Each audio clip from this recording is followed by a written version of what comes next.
God dang it. Flip this thing around.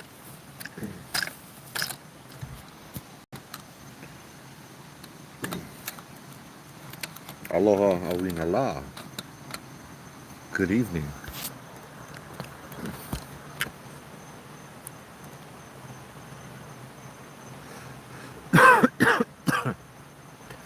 It's kind of creepy tonight.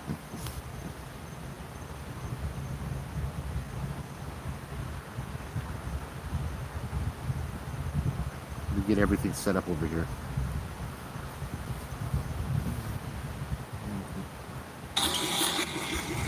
Hey Faye, hey Sandy, how's it? Oh, it's kind of creepy up over here tonight. There's noises and oh, the moon. Wow, this place has some stuff tonight.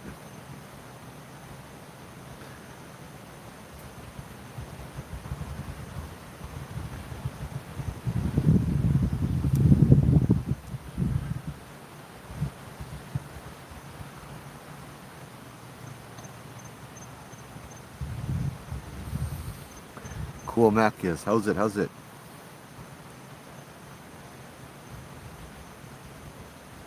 There we go. Yeah, I think we live on this one.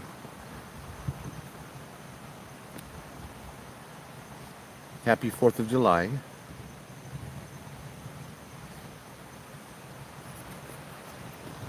Sorry, running a little bit behind tonight, as usual, but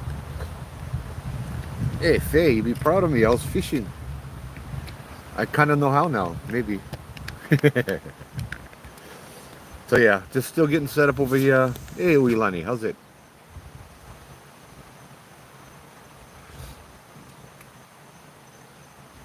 Yeah, it was fun. Of course, no catch nothing, huh? But still fun.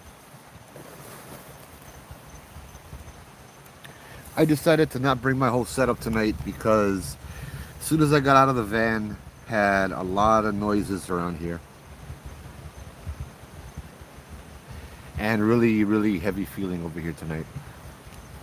Sorry, TikTok, let me put you up a little bit more. There we go. Huh.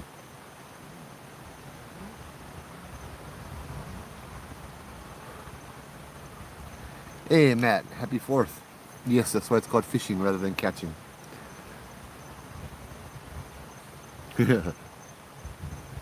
Oh, shucks, I knew I missed something. I should have called Matt.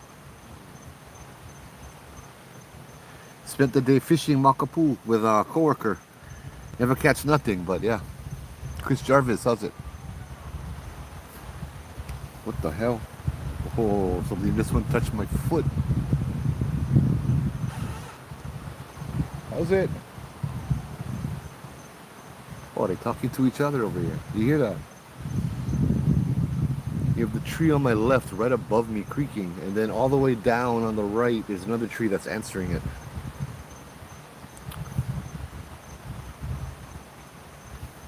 The one over here, definitely you guys went here. I don't know if you guys hear the one on the right.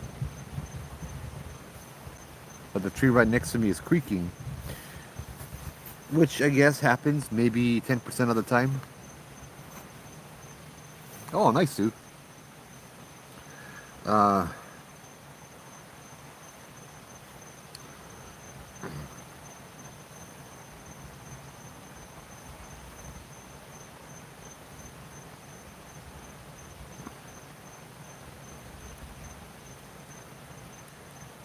Look at that. That's pretty cool. Uh, how do I do this?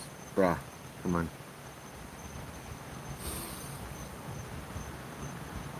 Uh,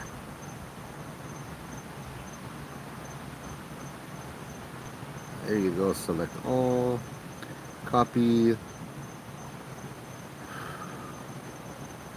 Brah, it is heavy tonight, brah. Oh, no idea what's going on, but there you go. 3 devices up. And there we go. Go touch the tree and tell it hi. I think it may be because of the fireworks. There we go. You know what? For Facebook, I'm just gonna share the TikTok one because this quality is just really bad. Look, this is with the lights. This is the quality of Facebook on the tablet anyway. Well, there's rubbish here. I'm gonna end this. There's no point in even going live on Facebook. As you can tell, I have not figured out the app yet, but yeah, we'll see. I just saw that share to Facebook.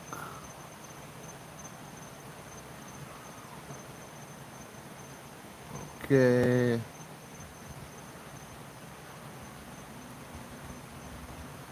There we go, we're back.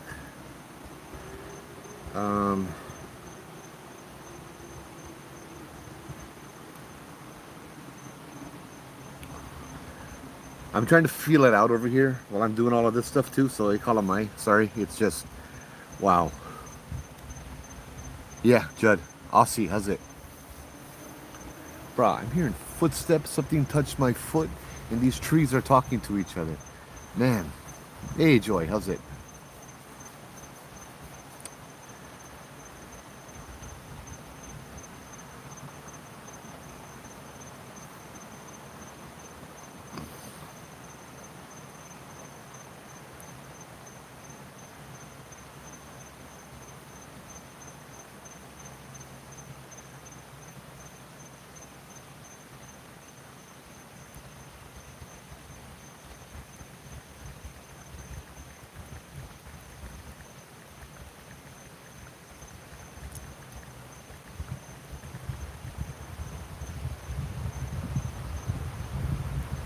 There we go. Hey, that sounds great. Yeah, I'd love to see you and Corey. Okay, so now that we're back, let's go ahead, and we're not using this tablet tonight because it doesn't want to work very well. Yeah, yeah, no worry, bro. Yeah, I just started. It's only been about 7 minutes. It's 8:08 right now. Um, yeah, I'm gonna put my REM pod in front.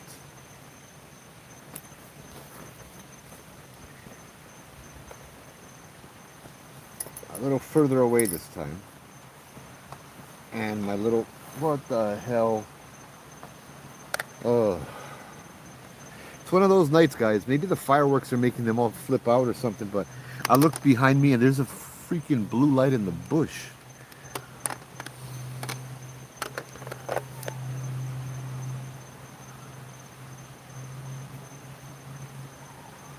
You've actually heard trees sucking to each other before rainstorms, especially during droughts. Okay, cool. Oh, brah. Okay, let me get this on. I got my REM pod up.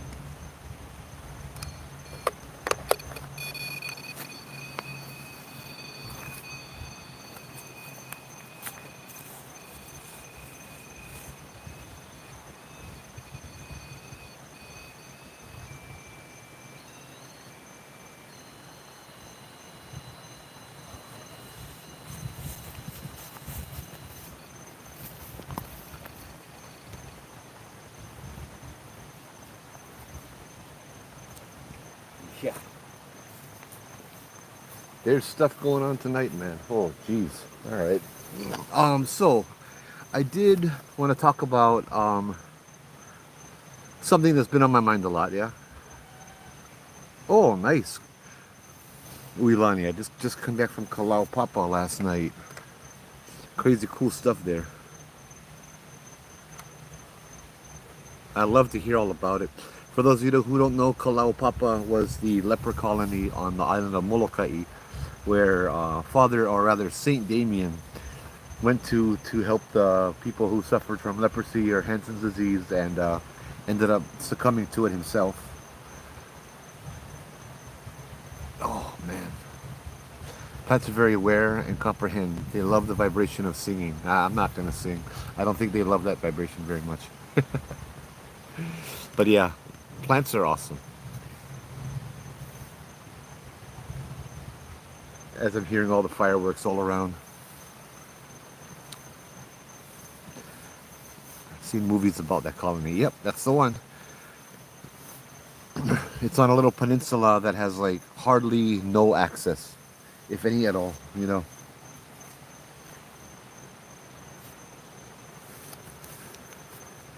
So yeah, I know this area well. I know there's a guardian over here. I know a lot of the spirits around over here. They're feeling when they come and they listen to stories and all of that. So let's yeah,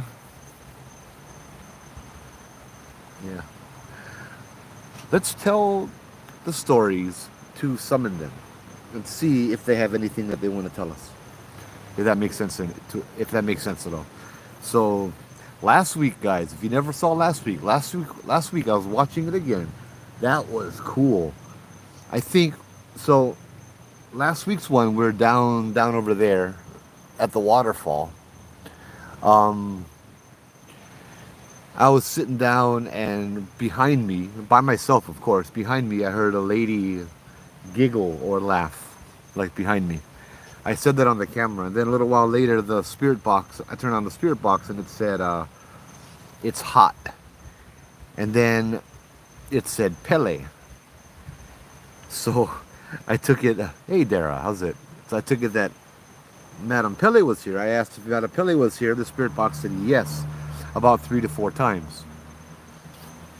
That energy was really something, man. I tell you, that was cuz that was so cool. That energy was awesome.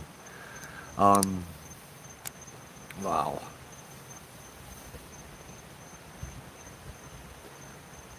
I ended up leaving her an offering of cigarette, paka. I think the spirit. I think I heard somebody in the chat say that they heard the spirit box say paka. You know. Um, Let me ask you guys' experiences with trees that rub up against each other and are talking and that kind of stuff. Is it a lot? Like, like I've been coming here since about 2010, I'd say. For the ghost tours and then for the lives and just for fun because this is a great place to hang out with a lot of spirits, right? Um, we've heard the trees talking a lot, but I would say as a lot as in less than 5% of the time I'm actually up here, right? I'm wondering why these trees, under the same conditions, when it's windy, 5% of the times the trees will make noise. When it's not windy, 5% of the time the trees will make noise. It doesn't make sense to me at all. Like, it should be a little more constant depending on the weather, depending on the temperature, depending on all of those factors, right? But it doesn't make sense. And like tonight, there's two trees talking to each other. One night we're here in this little clearing in front of me, and the trees talked from the left to the right, all the way around us in a circle, like one, then that one, then that one, then that one, around us, and it just kept going in a circle. We walked down to the bottom that night with the group, and the trees creaking or rubbing or whatever, that noise they were making stayed up here and just kept going around in a circle. That's what kind of led me to believe that it's very possible that there may be a more supernatural explanation for this stuff besides simply a natural explanation for it.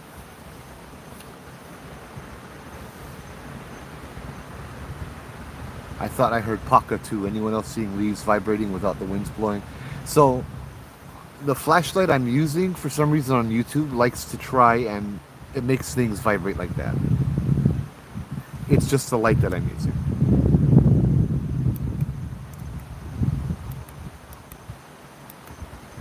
See?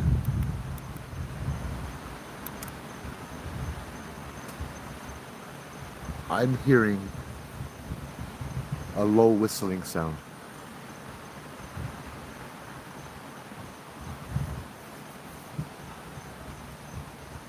Okay, here's an interesting story that just came up. I read Troy's comment. My tea leaf plant sometimes bounces around, but no other leaves are moving and no wind. So there was a time a while back we went to Ulupoheiao.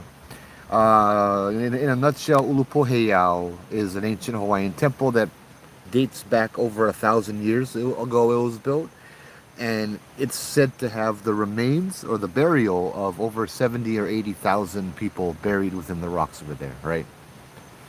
So that's Ulupoheiao in a nutshell. Um, so we went up to the top and we were walking by. We didn't go down to the bottom. We went to the top. This was before we started going down to the bottom at Ulupo on the tours, which by the way we don't now because there's no trespassing signs. So I like respect that if you can. It is a beautiful place though. So we're walking down and there's tea leaves that go around the walk down. On the tour, it was no wind. I remember because it was hot and sweaty. People were, all of that kind of stuff, right? And as we were walking back to the van, the trail down, we passed it. And there's tea leaves at the entrance of it, too, right? And there was no wind, but one of the people on the tour pointed out that there was a tea leaf plant, TI, not the kind tea you drink, yeah. There was a tea leaf plant, and just one leaf that was spinning like a pinwheel, just round and round and round. Like it usually grows up like that, but this thing was spinning around and around and around, and nothing else was moving. Nothing. It just spun by itself, and I'm like, wow, that's cool. Well, I had no idea what it was. So me being niale, being curious, I walked up to it, and it stopped. And it was like as it was spinning, it stopped, and then it went back up like that, and it didn't move, and it was just a regular tea leaf. And then it walked back, and it continued spinning and spinning and spinning. And I'm like, okay, well, let's just let the leaf do its thing. No idea what that was until I took a college course, Hawaiian Legends and Lore, and we read one of the mo'olelos, one of the stories, one of the legends that explained that exact phenomenon. It said that at these ancient Hawaiian temples, sometimes there aren't ghosts present, but the god that the heiau was dedicated to, sometimes they take up residence in that heiau. And so when they are there, that's when things like this happen. It says when they're there, they will make one leaf move, usually a tea leaf plant, right? They will use one tea leaf. They will make one tea leaf spin around and spin around to let people know it's there. Like the mo'olelo said, like a windmill. It would spin like a windmill. So that was a time when, I believe that we were there when the akua, or the god that the heiau was dedicated to, was there. I say God with a lowercase g. Hey Phoebe, how's it? Because I think that there's still created. They also have a creator too, yeah. Almost a vibration that's audible. You know what, Chris? I'm hearing that, bro. I'm hearing that. It sounds like it's far away, but it does. But but it's not. The trees may be inhabited by fae, spirits, or others. Exactly. Elementals are everywhere. Exactly. I believe that as well. But people don't go investigating, looking for fairies and fae and stuff, right? Weirdest experience I've ever had was in Gettysburg, hearing horses, guns, and cannons at night with nobody but two other people within miles. That's awesome. If I know one of our members that listens, that watches these videos, has a story about that as well, kind of similar. Involving, I think, the princess or the queen's carriage that was on display at the Bishop Museum, and hearing the horses and stuff in the hall when it was closed up. Yeah. Annie, how's it? That's a car. That reminds me too of a story me and Joy had.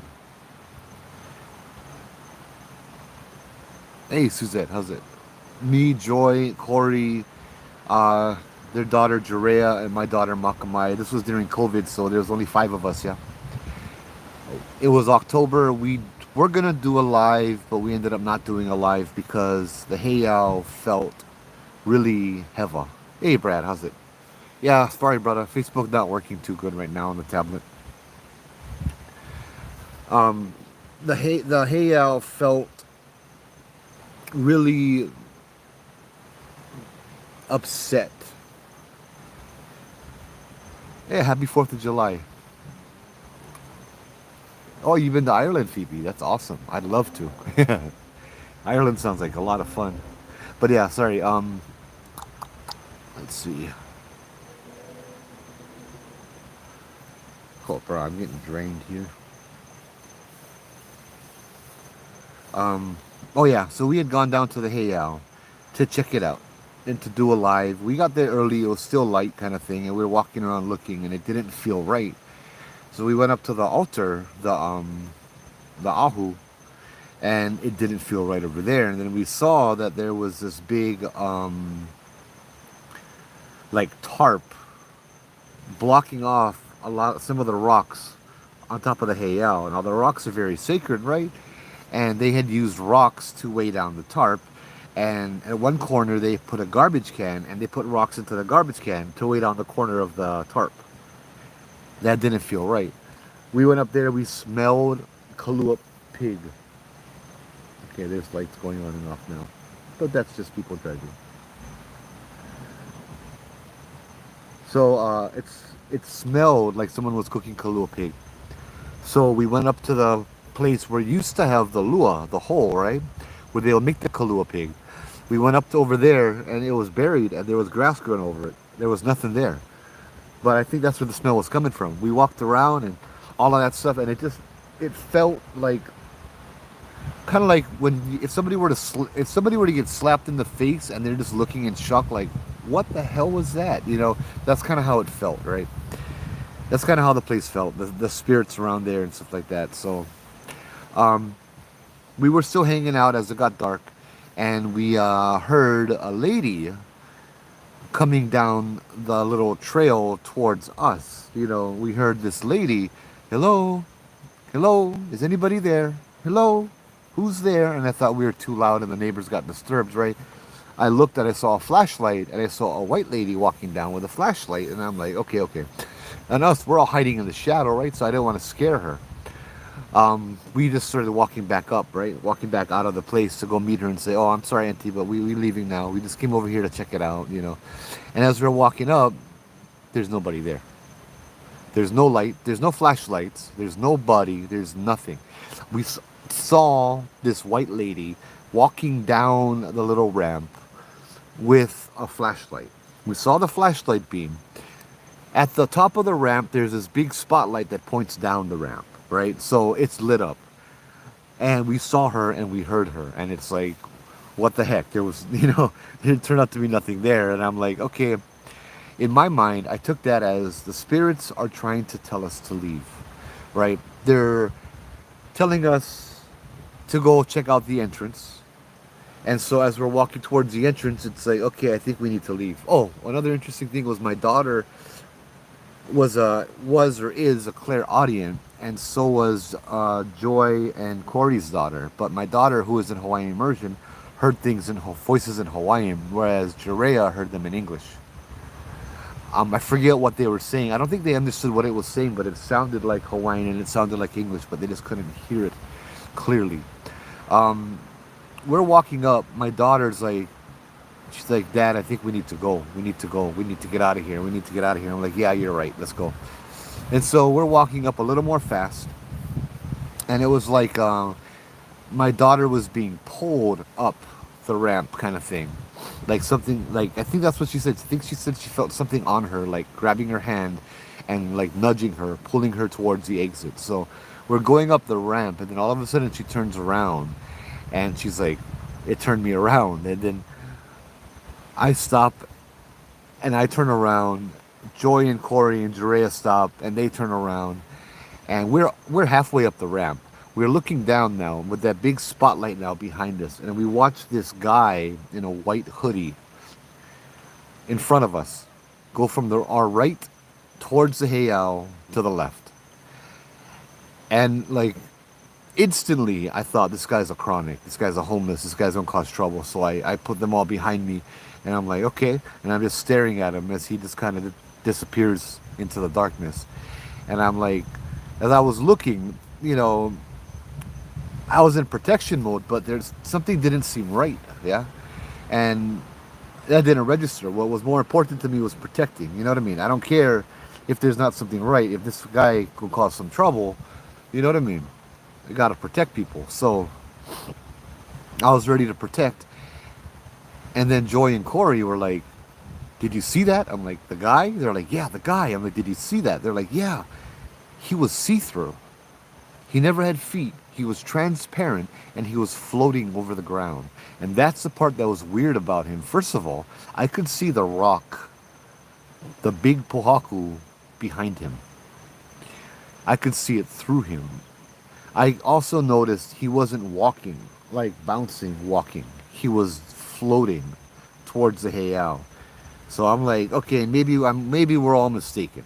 So they got up there, and I ran back down my flashlight, shone it everywhere, looked for this guy in a white hoodie, and called out and all of that stuff. I looked in the little ravine. I looked at wherever it's open, it's clear. You know what I mean? There was nobody there. So I have no idea the story behind that, or if there's anybody that was attached to or anything like that. Yeah, it was one of those rare moments, I believe, where we actually had seen a full body apparition. That was cool.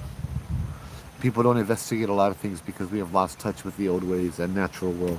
Science and religion cannot explain everything. You're right. Maybe what you saw was residual energy from something that happened being played. Sorry. Dang it. Hiccups is my name. Hi, how's it? I got hiccups now. Thank you. I would say that yes, that's a very good theory as well. That did cross my mind, but I've been down there many times, and that has never happened, ever, ever, ever, ever, ever.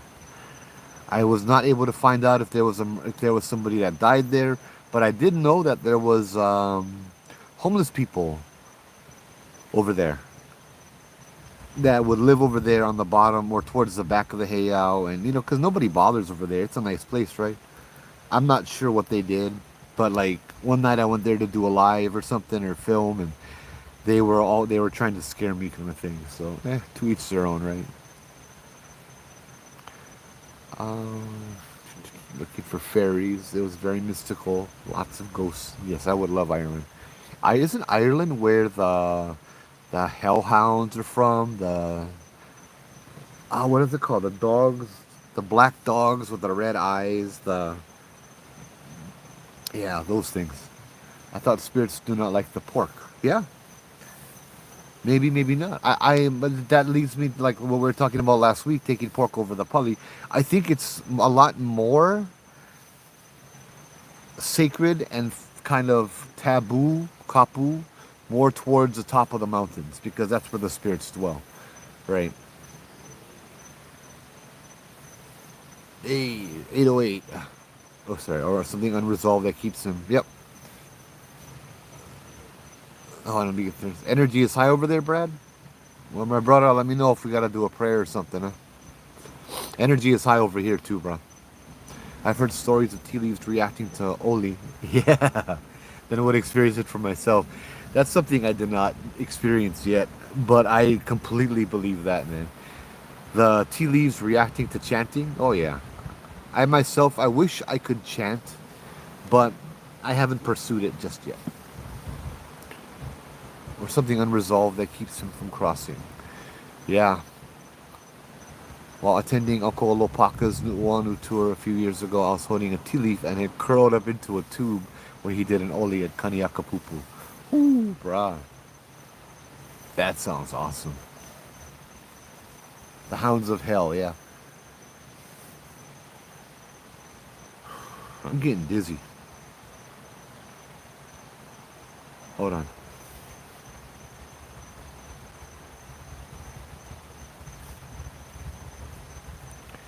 Is anybody here? Could you set off one of the devices and make noise? Not the tree, that's not a device. But thank you.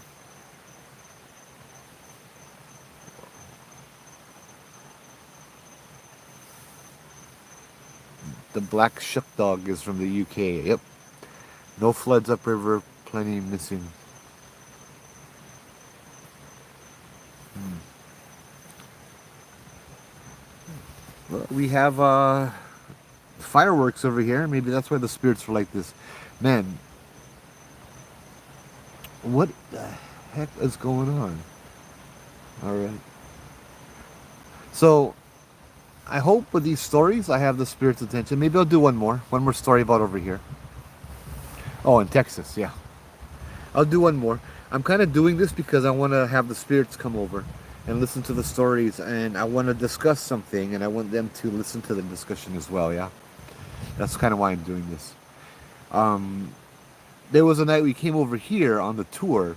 There was a school from Big Island. This was one of the special nights I love. It wasn't scary at all, but I watched the fear turn into awe. You know, it was awesome. So we were up here. We were telling stories. It was a band from the Big Island. I think there was about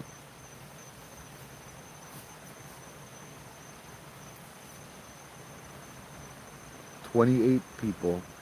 There was a little, like, it was a weird noise to my left just now. I don't know if you guys heard it. I can't even describe it, but it reminded me of the smacking lips sound I heard in October next to me.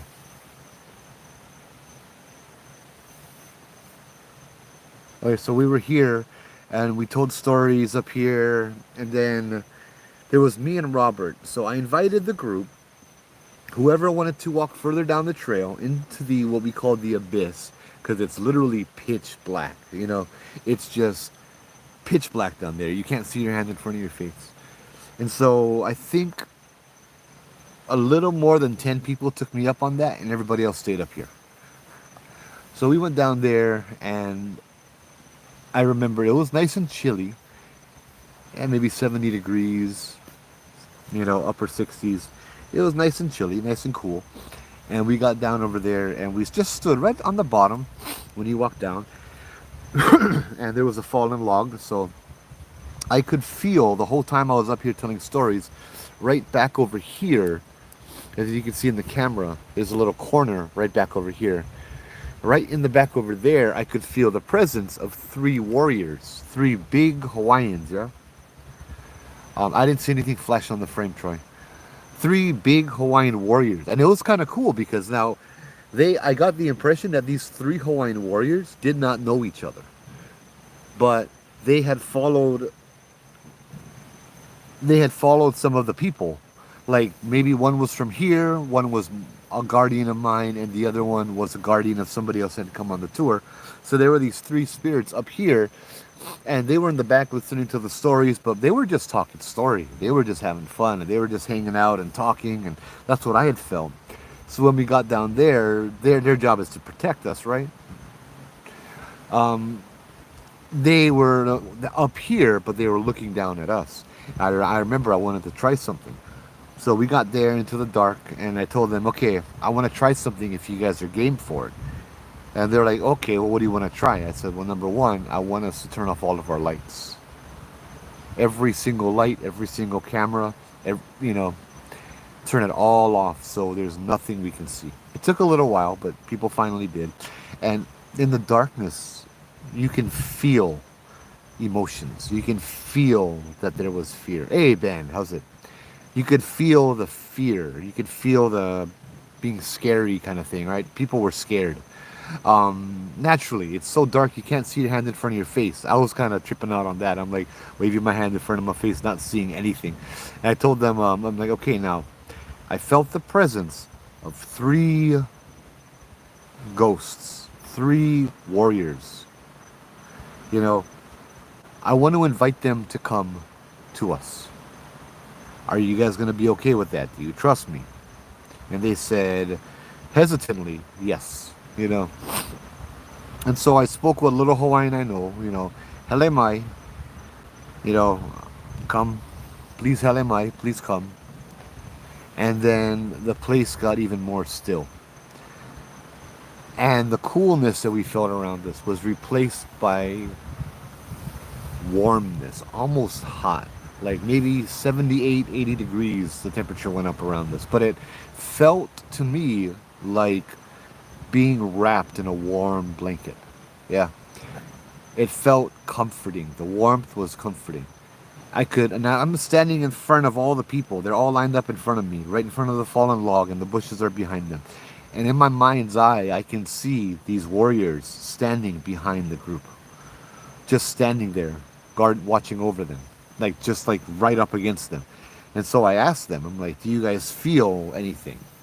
They're like, "Yeah, they feel warm," but they were not scared. They said the same thing. It feels like we're wrapped in a warm blanket right now. And I'm like, "Is anybody scared?"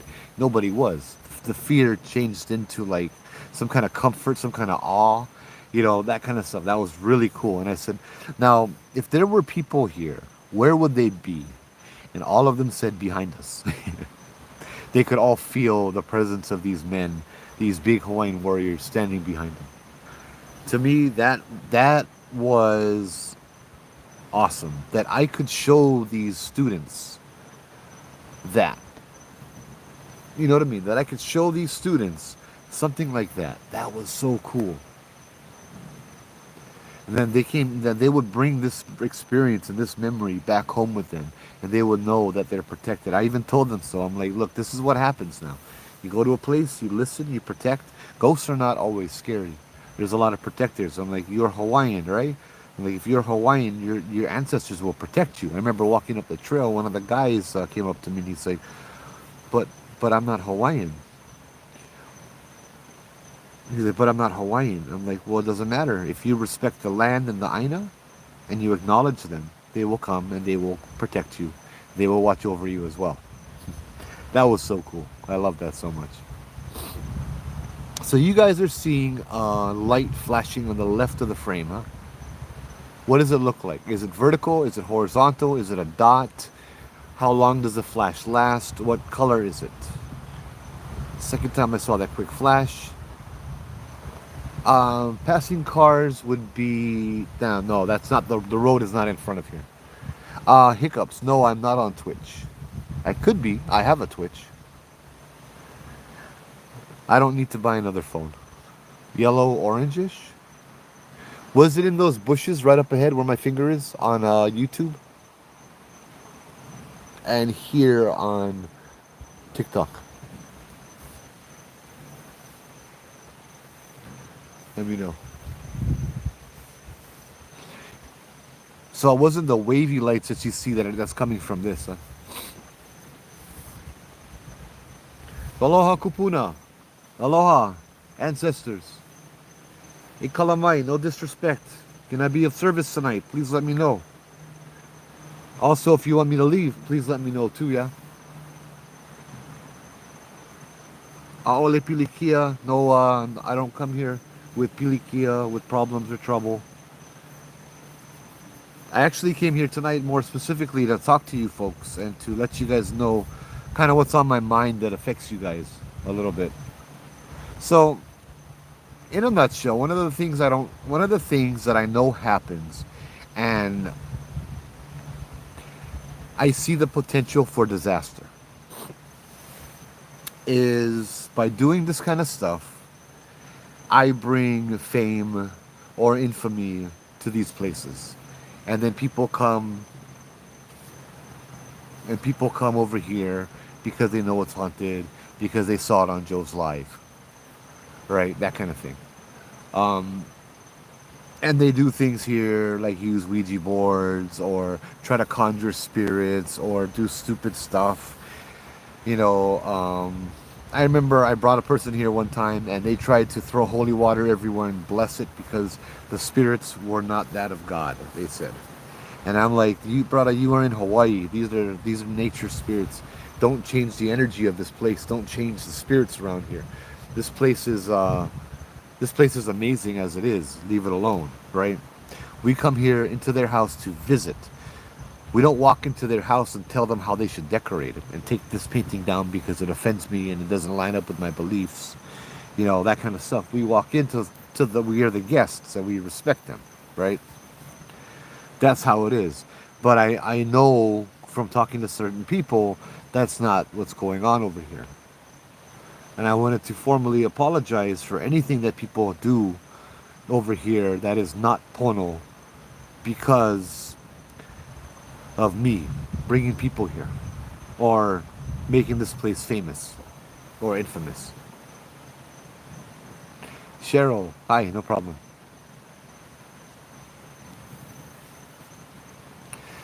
So that was one of my concerns.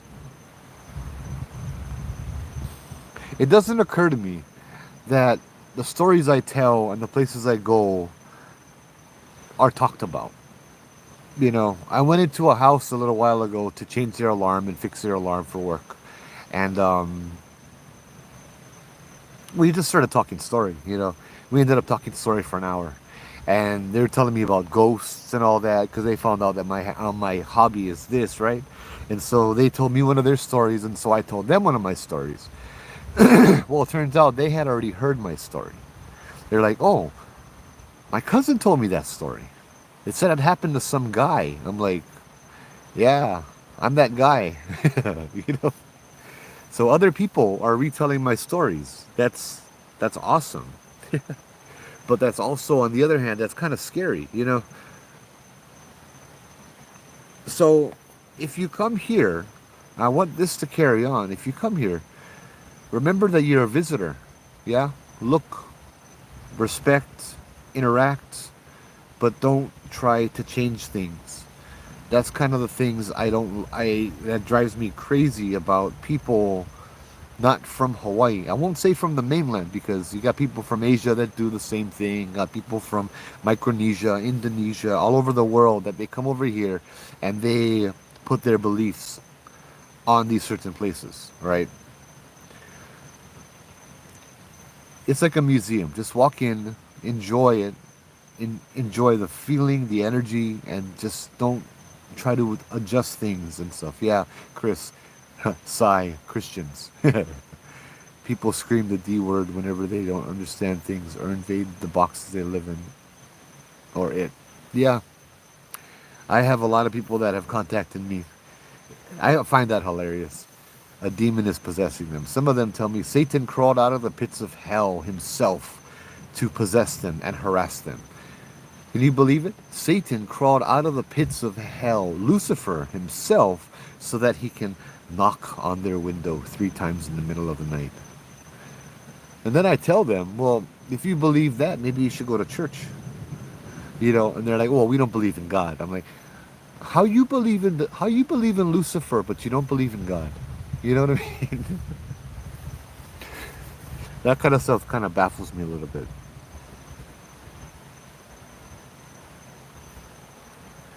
Yeah, I'm Christian, but I'm also Hawaiian. I understand that I'm not proud enough to say that we are the only thing that God created with consciousness and freedom of choice.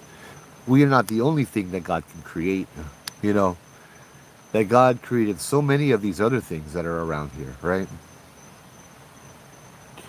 Yes, because the Lord of the Nine Hells has time to prank Karens, yes. I do not believe I've actually heard of a single case where the devil himself came to Earth. You know, his minions, I've heard, but I thought he was trapped in hell. He doesn't come here on vacation, you know.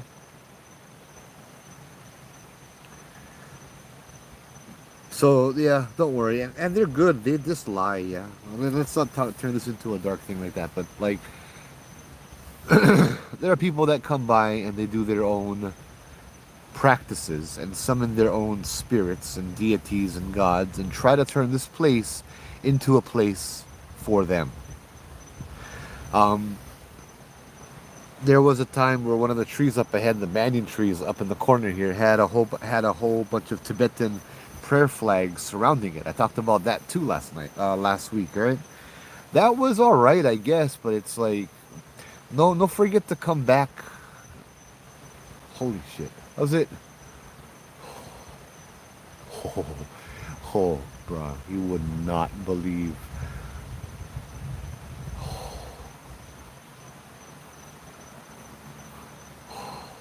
Oh, fucking yeah. I'm sorry. I don't know if you guys just saw that light across the street. Across. Anybody see that light?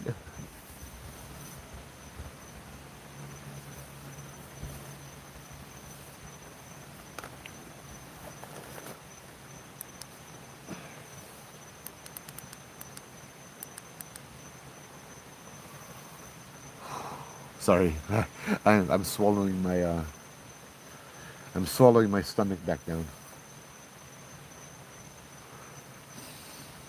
Jubu, jump scare, indeed, bro. Did you guys see that? Did you guys see that?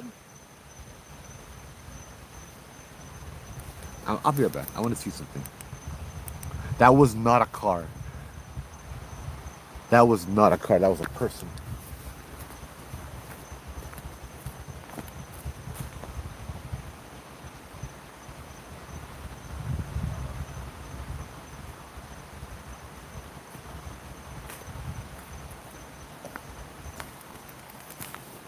So what I saw was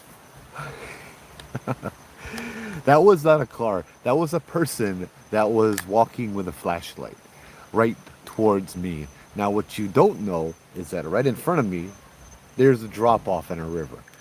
So what I saw was this freaking light walking across the little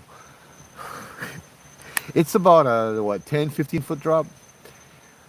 And then the river's down there. I saw a light walking across that, and that's what scared the pants off of me. Oh, brah.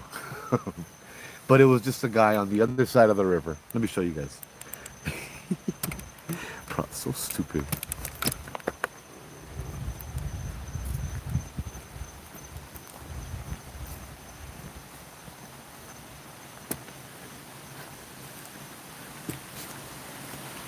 You see the river?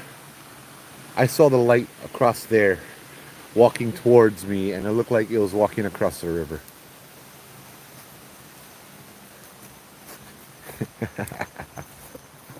Here's my little humble setup tonight. You still working? Yep, you're still working.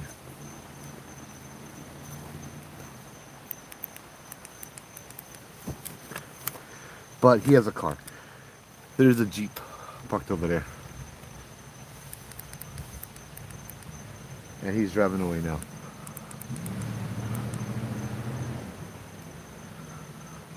Man, I'm still shaking. That adrenaline. Just to see what looks like this light coming at you from across. Oh.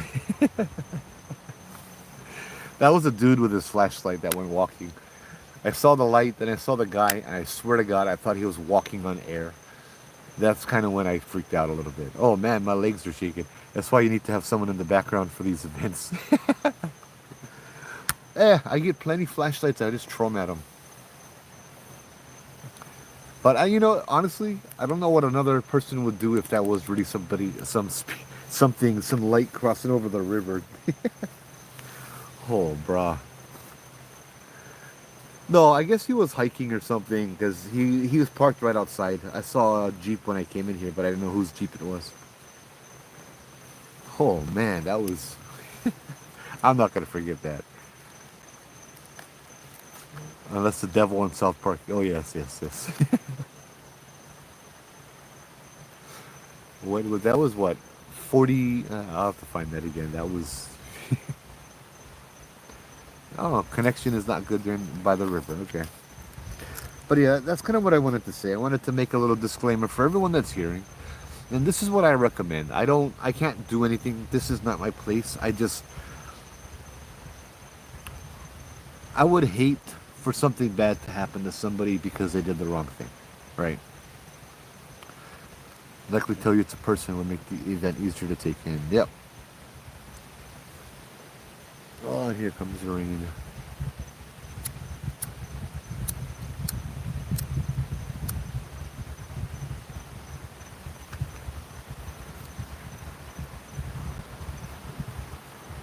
Yep, here comes the rain. I understand now why.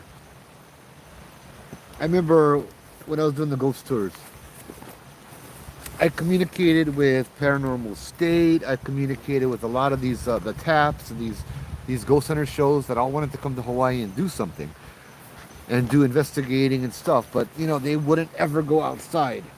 That kind of was like, brah, this is Hawaii. How come you guys don't like go outside? Yeah, I kind of understand.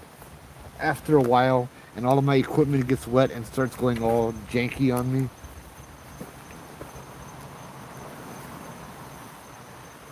All of a sudden, it makes sense.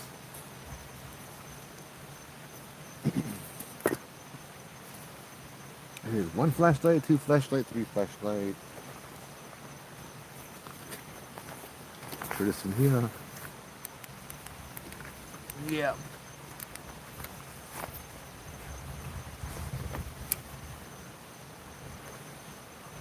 Where's Matt? Matt's at with his kiddo. Oh, I don't know if you guys heard that. That was a whistling noise. That came from my right side. You guys heard that?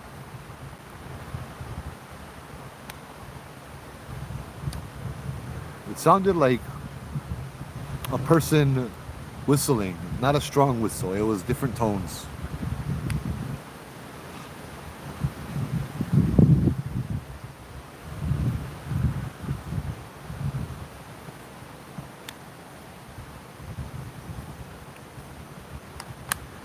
You know, we're gonna get the equipment in, and then we'll maybe just go for a walk under the trees where it's less rain.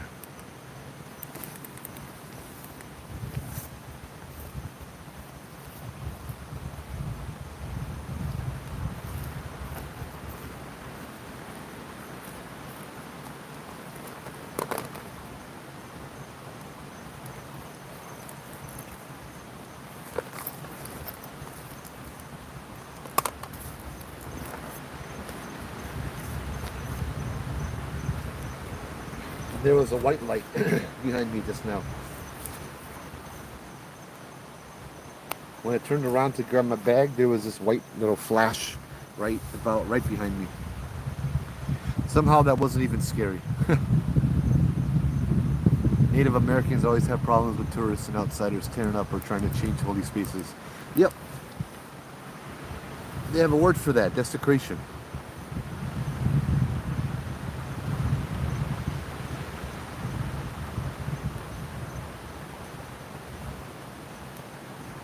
Brah.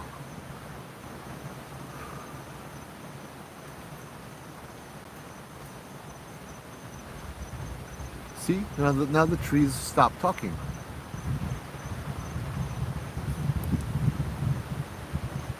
I feel stuff around me, like different than before. Yeah, lack of education. Yeah. I understand that, Chris. Sorry when I said Christians earlier. I meant those uber radical types. Yep. There's a balance. There's a balance. And if the area is balanced, then yeah, leave it alone. If the area is not balanced, and for some reason people have to go there, then yeah, maybe do something about it. But like my take on blessing houses is not always kick out the ghosts, right? My take on blessing houses is to make pono and peace and see if they can coexist. That's the Hawaiian way, yeah? Is to respect each other and to acknowledge each other and both learn and gain from that experience. Instead of it just being one-sided, this is my house, get out, you know. I don't care if you was here for 500 years. This is my house, get out.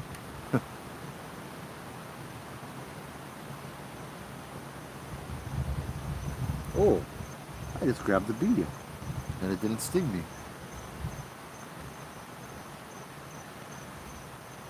Yeah, you can call it arrogance and entitlement, but it's a lot of it like, yeah, like Jubal said, lack of education, ignorance. If I grew up in a society that taught this stuff, then I would be expected to know it like I did.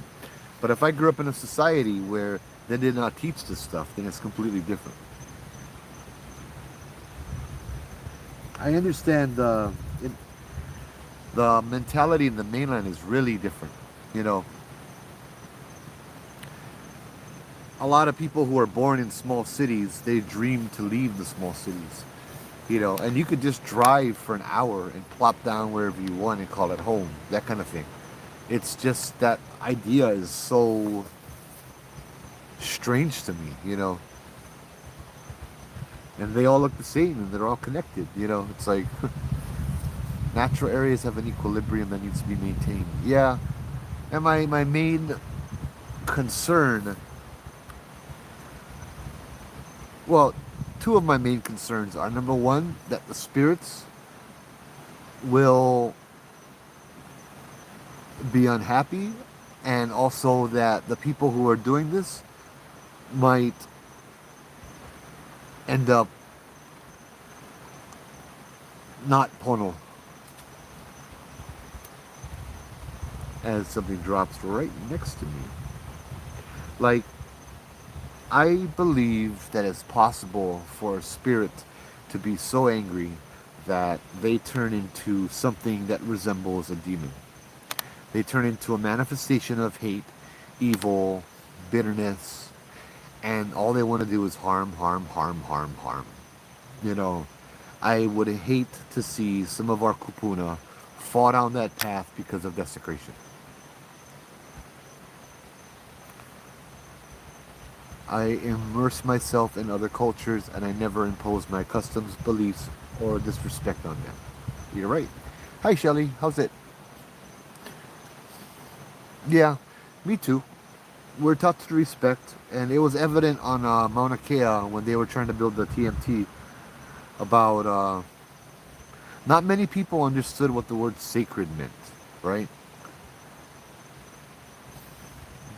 I mean, they know the definition, but they don't really know and appreciate the word. I remember talking to some people.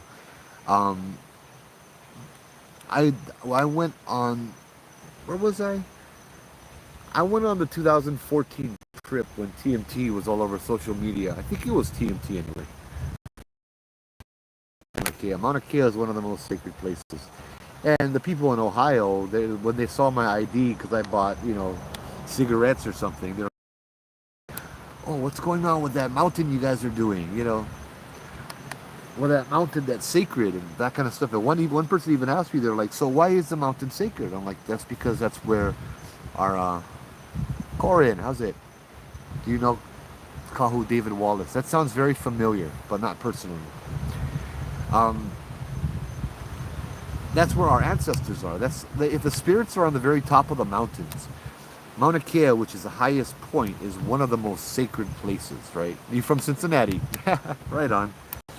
I went to go spend the night in the Prospect Place over there for a night. That was cool. Back in 2014. And Bobby Mackey's a few days afterwards.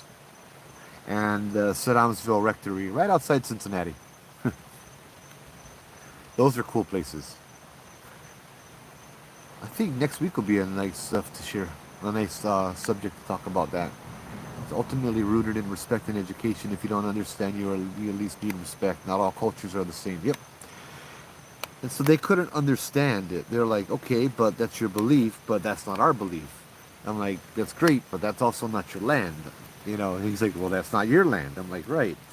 He's like, I understand it's sacred, but this is for the benefit of, the world over here, to build a telescope up there to bomb into the land that's supposed to be very, very sacred. Now, mind you, the land is our kupuna. The land is our ancestry. You treat your land, you see the aina like grandma and grandpa, and you see it like your family, and you take care of it like your family. Yeah, that's the belief over here. So bombing to make people money, because that's what it was all about, right? A lot of it was about that, was not pono. He still didn't understand that. I told him, okay, well, here's an example. What if somebody were to tear down Gettysburg, oh, no, I forget one of the big cemeteries, one of the big Civil War cemeteries, or Arlington military. What if somebody were to tear down Arlington, and I don't think it was Arlington, but basically, you know what I mean, right? What if somebody were to tear down one of these cemeteries and decide to build a carnival over there? A place where certain people make money and that's it. Or a casino or something like that, right? He's like, oh, no, that would be disrespectful. That would be disgraceful. That would be a desecration. And I'm like, brah, exactly. That's exactly what the Hawaiians feel like it. What if they wanted to build a telescope and knock down all the graves Oh no, that would be bad. You know, that kind of stuff. It's like, well, duh, that's kind of how it happens over here. The problem with Hawaii is everywhere you go to is sacred. Yeah? Everywhere you go to has history. Every piece of land in Hawaii has had people walking on it from one time to another. Yeah. You been to Saddamsville also? Chris, if you don't mind me asking, what did you I'd love to hear what you experienced at Saddamsville. We went to Saddamsville right after Bobby Mackey's, and Bobby Mackey's was really rough. So we left Saddamsville around 1 or 2 o'clock in the morning, just as something started waking up. We could feel something, I believe in the attic or in the basement. Hold on. I have to play puzzle with TikTok. There you go. Um, it felt to me like it came out of the attic. Like something very, very big and very, very scary was stirring from its sleep and slowly woke up. And I had to run outside. I was the one that had to turn off all the lights, yeah. Because everybody else was packing up the equipment. I already packed up mine. I didn't have much. And so they were packing up the equipment and they asked me, oh, Joe, on your way out, make sure all the lights are out. Which means, yes, I had to run through the house, up to the attic, turn off the light, run down the stairs, make sure all the lights were off, run to the back of the house and turn off the lights. And the basement, it was set up where the lights were on the far side, I think. I forget how it was, but I remember that I turned off the lights and I had to run through the pitch black, and this thing just kept waking up, and this thing was stirring, and this thing was like finally getting up as I was in the basement running through the pitch black. That was, yeah, I ran. That was scary. That was scary.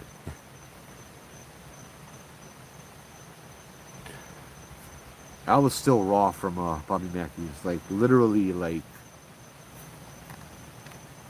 yeah. There are parallels to how all the states ultimately were claimed to form the 50 states. The culture has different values and perspectives of what should be claimed. Yeah, you're right.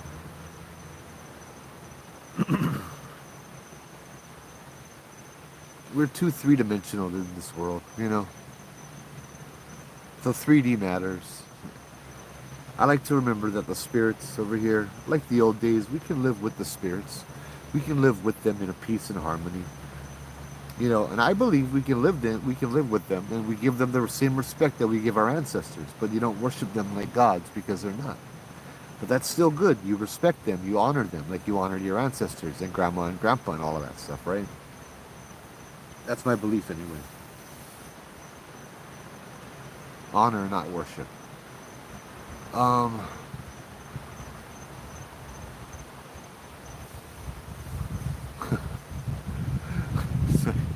I had another jump scare just now. I'm looking in the TikTok phone and I'm seeing an orange light blinking behind me. And now there's branches breaking coming up the trail. Son of a bitch.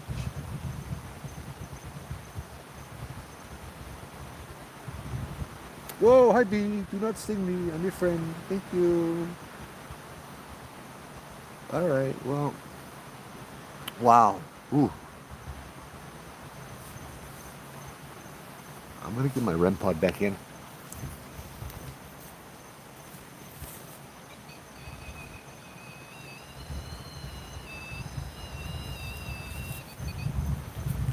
Now I have everything packed up in case I need to run.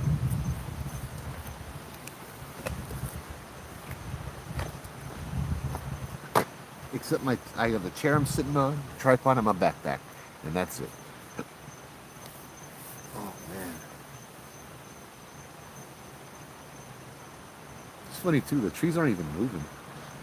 I'm gonna turn off the light and see if you guys can see this.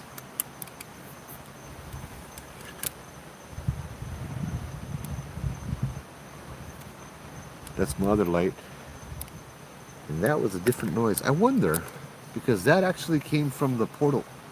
Son of a bitch. I literally just heard a whistle behind me. Did you guys hear that? You know what? We're gonna flip around.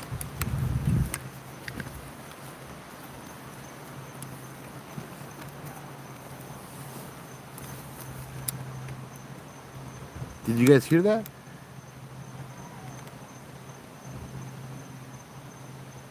It was I can't whistle, but it was like woo woo like that, like two whistles.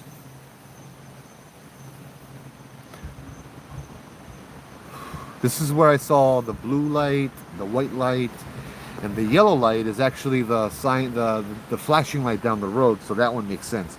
Something streamed down into the ground. What do you mean?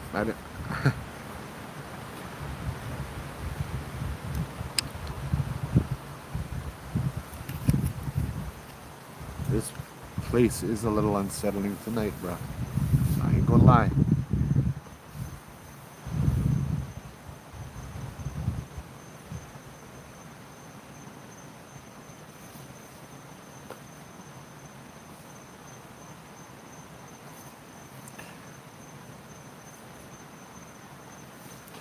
Oh, Brad, no, I don't have any more masks with the cool teeth. I can see if I can make them, though.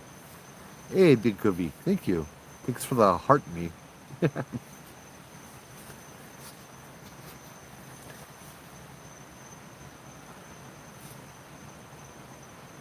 Oh, what is going on? Yay! I have a sticker now on TikTok.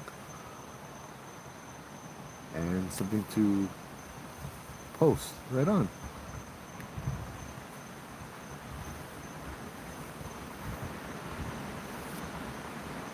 It's fireworks that's being thrown into the air.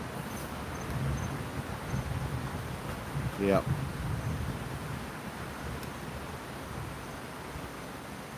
Ah. Well, I don't talk to Jamie anymore, and Jamie had the template for the coup mask. I think I might have one. If I can get that copied, let me know. 9 o'clock. Most of the events just needed or started. Really, I don't hear anything. I remember up at the Pali Lookout, I could hear the fireworks show all the way down at the Hilton Hawaiian Village in Waikiki. Ended. Gotcha. We're at Makapu today, and the babooses over there where somebody was busting fireworks. Scaring away all the fish, probably, yeah? It's probably whistling fireworks you're hearing. Okay, I can see that. But then don't fireworks usually go boom after?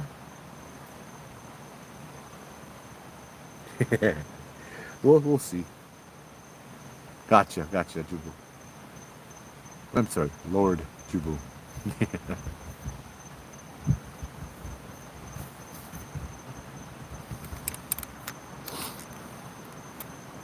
There weren't much fireworks tonight, huh? Oh, it's the energy being thrown in the air. I thought you meant that whistling noise that I heard. Because it came from this direction. It sounded like it was right back here. See, I'm brave because I get people with me right now. You guys watching. Oh, I know. Was swamp gas. The Kailua Flat Island show was very disappointing this year. Bruh, after New Year's Eve in Kaneohe, I think anything is disappointing. Come midnight, bruh. Oh, I think everything else after that is disappointing. Nobody feeling independent.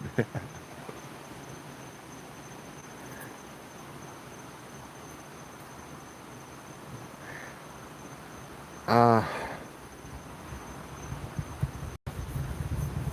Thank you, Corn and Zanita. Gifter badge. Thank you.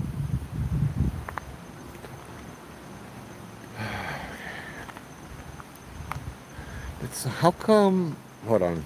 Let me see something on TikTok here.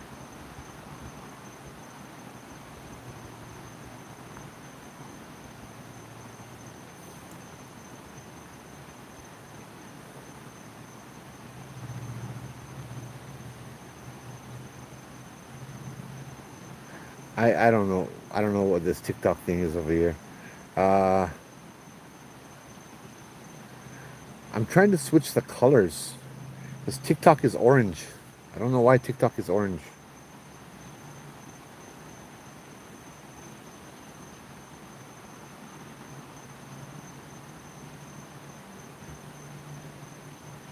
Uh, oh, thanks, Big Kavik.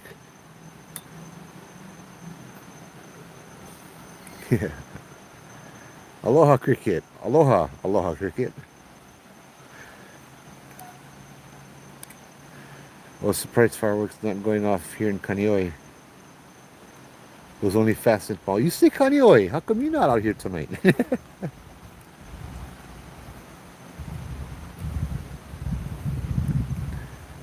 So the creaking of the trees is coming from the portal area. Down over here to the right. I wonder if that means it's active.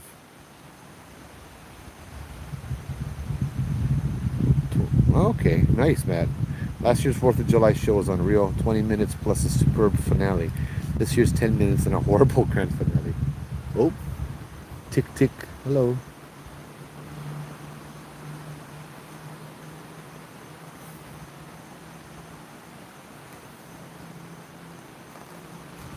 Yes, Phoebe.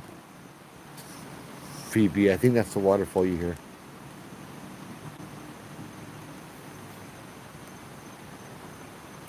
Eva going off, but not as crazy as usual. I guess at least some guys learned from the Salt Lake incident. We'll see come New Year's. New Year's is the time when everyone does it, yeah. What's with all the rollovers, freeway fatalities, violent crime, and shootings these days? Hawaii is so unsafe and seems like in chaos. Yeah.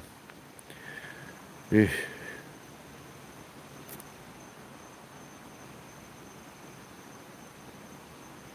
Oh, I got you, Ilani. Oh, Faye, you guys had a huge fireworks show in Nu'uanu? I'm surprised it didn't catch it in the video. I heard nothing. I mean, I heard a whistle over here. No lights, no booms, no nothing. And you don't live that far away from here either. Close to your house. Right now it's karaoke that's going full blast now. Oh, that sounds scary. Depending who's singing, huh?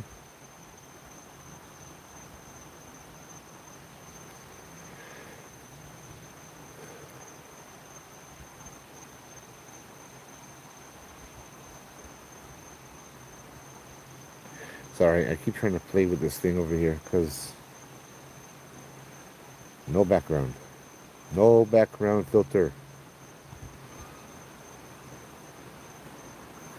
That is not what I wanted.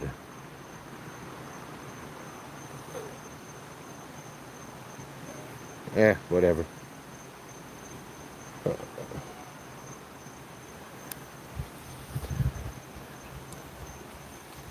Jojo got a video of it. Posted it on Facebook. Oh, man. I wonder why I cannot hear him. You only like, what, less than a 5-minute drive away from here? Huh.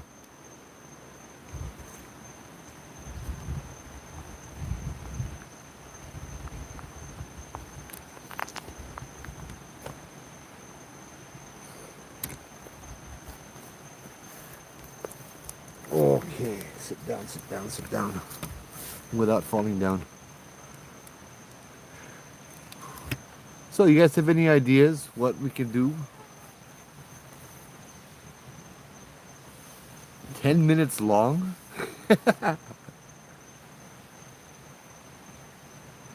Shielding.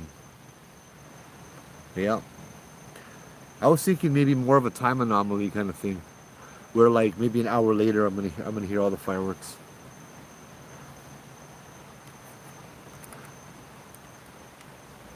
I always think of time anomalies at this place. But I'm hearing the tree creaking, and it's a tree from the portal. Yeah. You know what? Screw it. Let's walk over.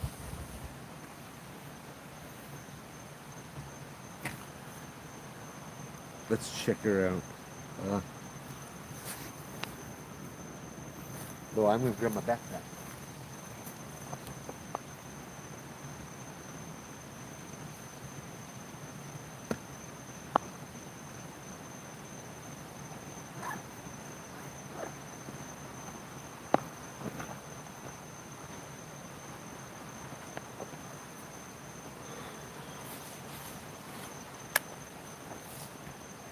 Throw my chair back in the car.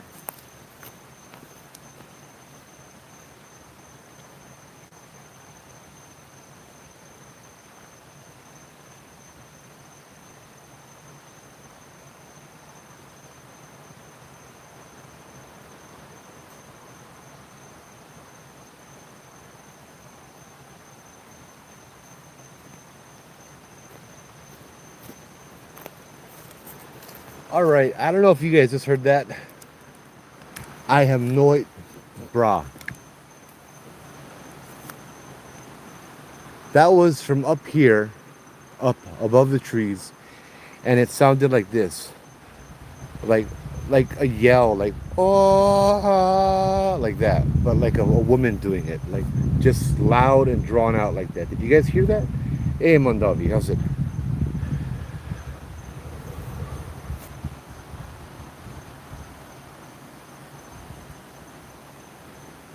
Is the Skinwalker Ranch episode? Skinwalker. I don't know about skinwalkers, bro. I stay in Nu'uanu Valley. We get plenty of other stuff here. Brah, I just heard that again. I just heard it again. First I heard it from this side. Now I heard it from this side. Just a scream, like, I wouldn't call it a scream or a yell, but like,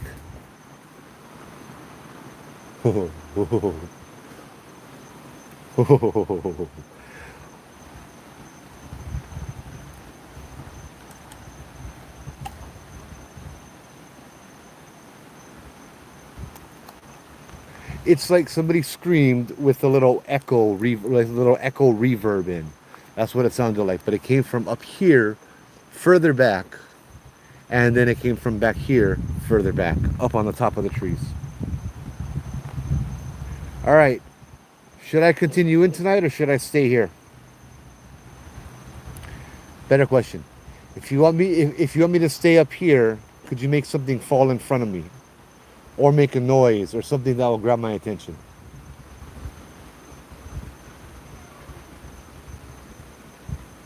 Well, on the dot.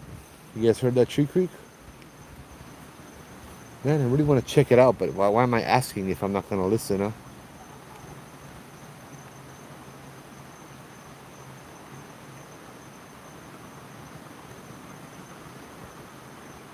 Hey, Zanita.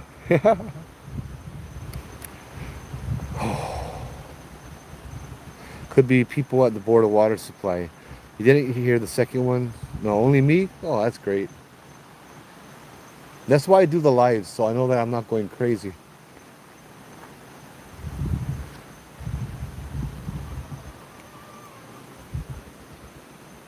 You guys hearing the tree though, huh? See, I take a step forward and it makes a noise. Let me try to take a few steps back. I'm gonna walk out. Let's see if it makes a noise again. So for the record, I asked for it to make a noise if I shouldn't go down the trail, and immediately it made a noise. And then I took a step forward and it made a noise. And then I took another step forward and it made a noise. So I took a few steps back and there's no noise.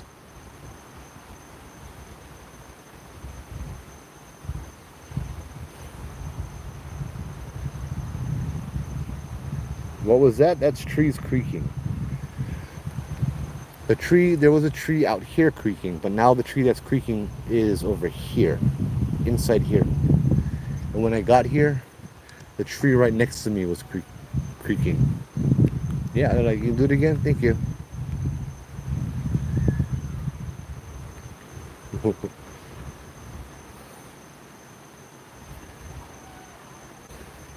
Hey, Lorraine.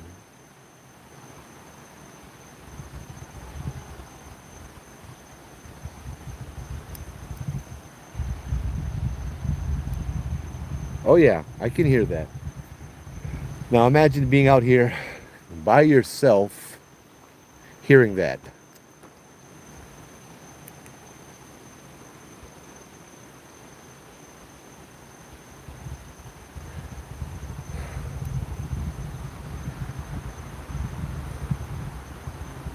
Do you have a crew with you? No, I'm with Davi and by myself tonight. Did you hear the scream? I did not hear the scream. I hear talking, but not sure what they're talking about. Okay, best. Yep, best I stay here. Yeah, I stay where I am. You see things jumping on the branches. Okay, I've heard that description from other people as well. You're right, Jubu. The whining is the trees. Yep. Conrad, aloha. You heard the scream earlier. You heard a scream too. Phoebe and Zanita. Okay. I don't know if it's a scream you're hearing or if it's a tree creaking. But that scream I heard was like a far away ah, like that, like with a reverb and an echo. That is not a scream. That's a tree creak.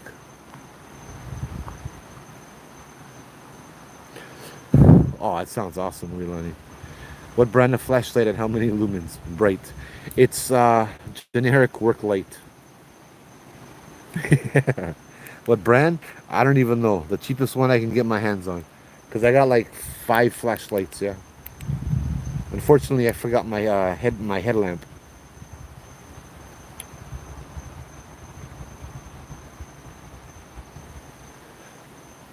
I like go down there.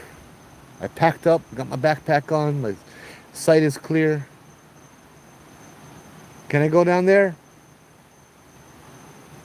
His spirits are like, bro, this guy's stupid or what? Let me try to walk down again a little bit.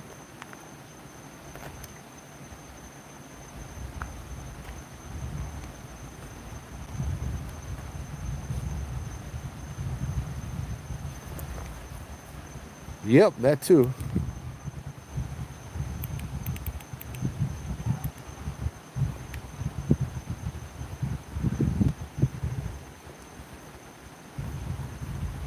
So my feeling why they don't want me to come down a lot, they're doing this to protect me.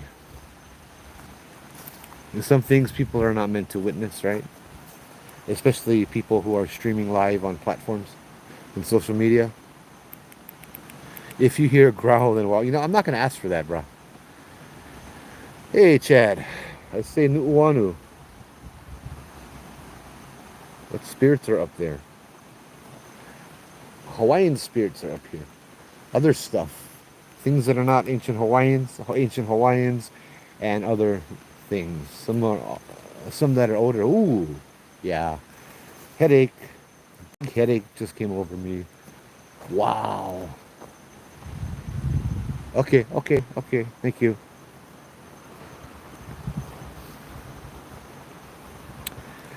That was one massive headache throb. And as soon as I walked away, it's gone. It was gone.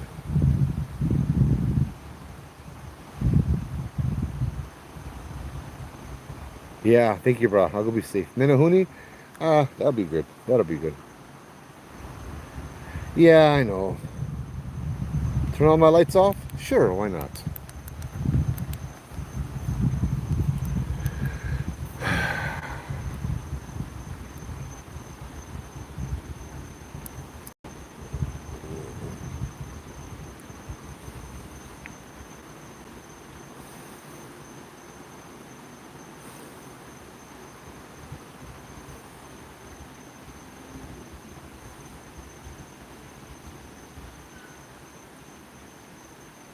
Alright, I'm gonna turn the lights back on.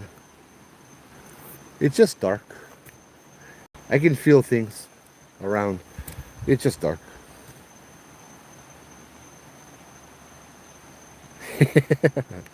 No, I did not just moan, Matt. Sorry. Ooh, I get ice cream cone. Thank you. I'm not gonna say Candyman. Maybe it's time to go. Yep.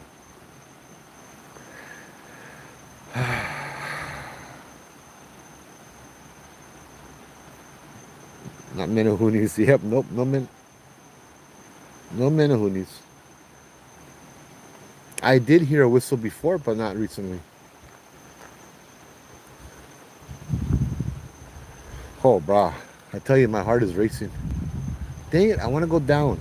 Hey, Kepola, this is Nu'uanu. in the forest upper Nu'uanu.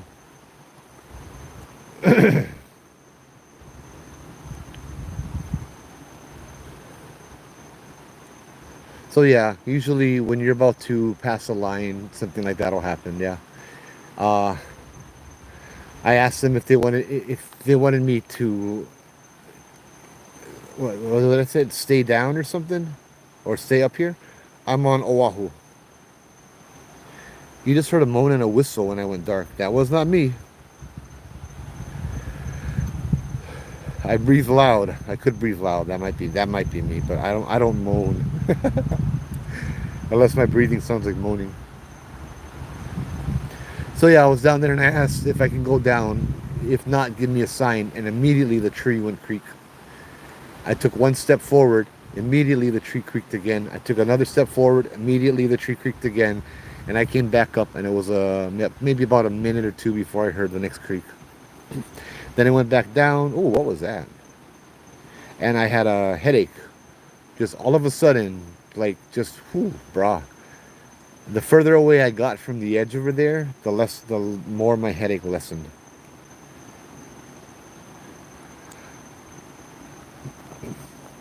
Okay, so I mean that's a good sign, and I am curious, but you know what? I'm not looking. I'm looking at it like, oh, get ghosts down there. I like check them out. I should be looking at it like, Kupuna is saying no. So when your tutu says no, the answer is no. Yeah. Period. There's still a lot more to explore over here. Oh, I'm sorry. Mahalo Kupuna. Mahalo. Thank you, thank you. Sorry if I made pilikia.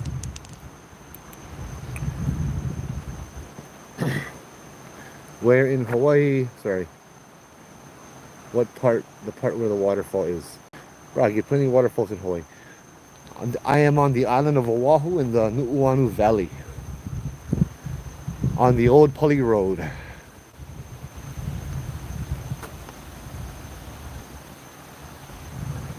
You walk in loud and proud and confuse spirits like what was with that bra?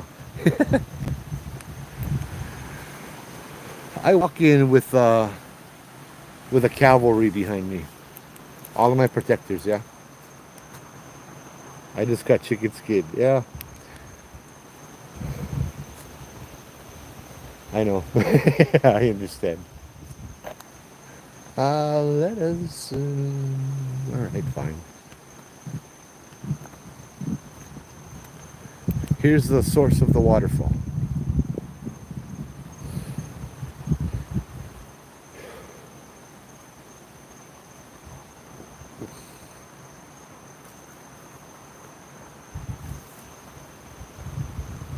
So this is where the guy. Let's see what the guy saw.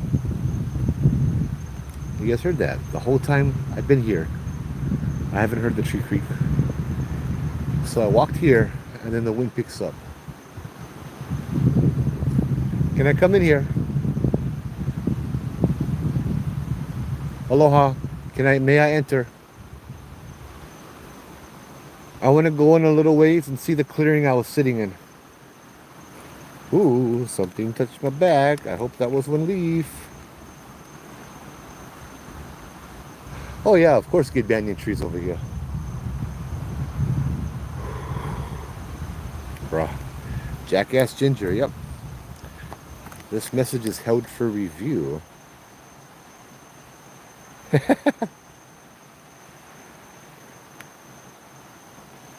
Yeah, it's called Jackass Ginger.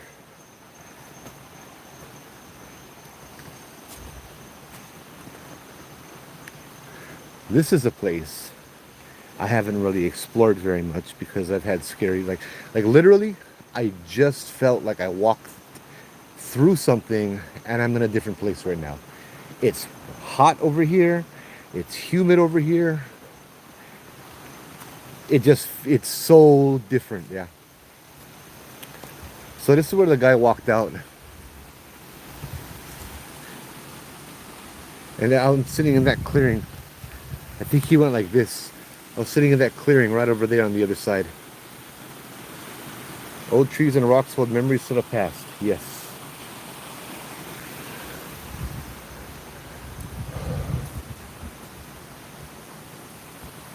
I don't see a banyan tree yet, but you know what? Bruh, how did... Oh, you know what? That guy went exploring here too, huh?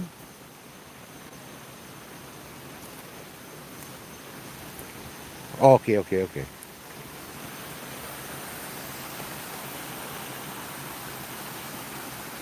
Yeah. The last time I was here, well, was when I did the ghost tours. Me, Obake, and Jen walked down this path over here. And it took us a little ways in. And as we're walking down, Jennifer, who's a psychic, was telling us that there's a spirit over here. And he's an old spirit. And he wants to know what we're doing. And then that turned into, why are you people in my valley? Or something like that. You know what I mean? Just all of a sudden, Jen started talking in first person instead of third. Not like the entity wants to know this, it wants to know that. All of a sudden, she wants to know this, she wants to know that, right?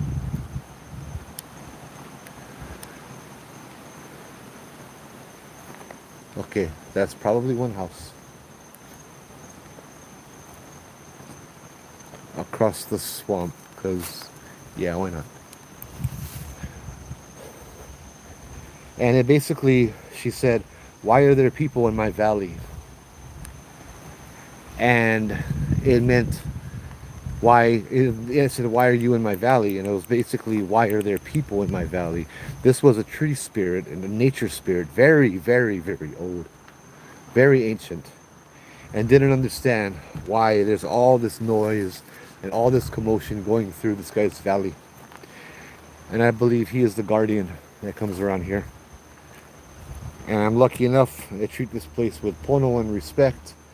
I feel like he tolerates me. Thank you.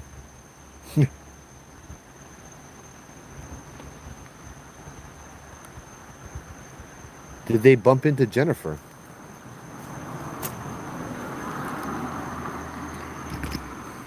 Yeah, I don't feel like walking down there. It always feels way different.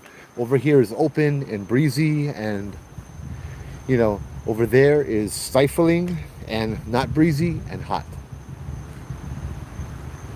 It feels dry for some reason, just right across the river. Did they did they jump in Jennifer? Yes. That entity did jump into Jennifer and talked to her, talked through her. Aussie, what? Sorry, I didn't. Ripped plenty puka hole in shorts. Yeah. Yeah. Yeah, Jackass Ginger, yeah. Yeah, the thing jumped into Jennifer. You guys heard that? What the hell?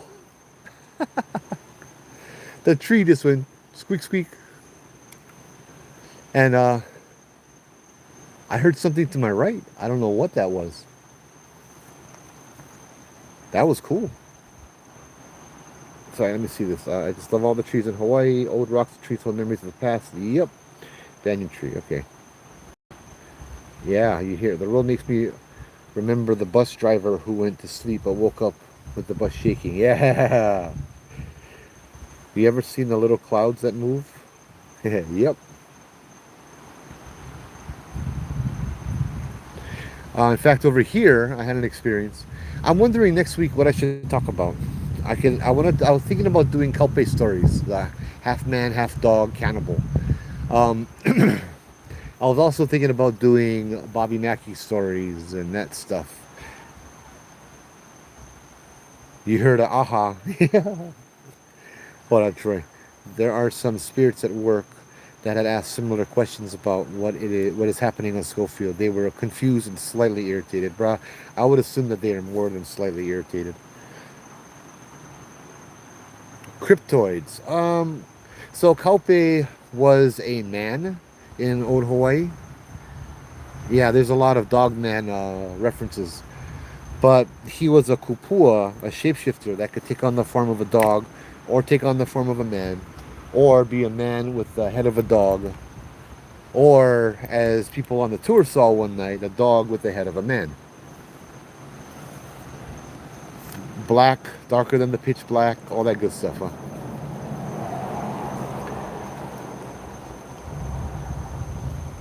Mace did have a dog story around Makiki. I cannot remember that one though.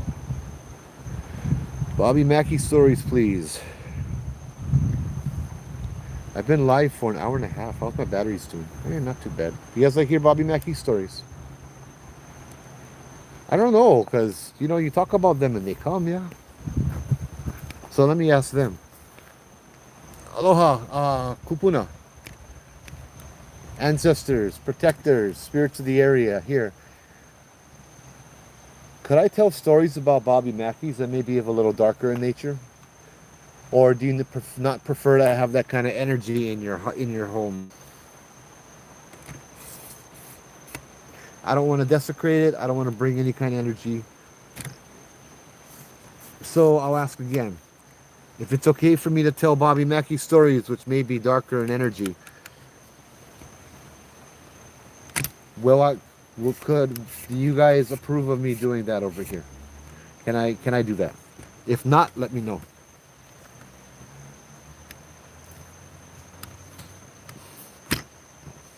What if Kaupe is Hawaii's version of a werewolf? Yeah.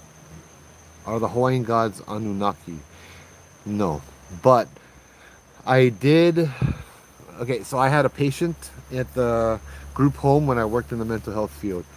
He knew too much. He learned so much so fast that he went crazy.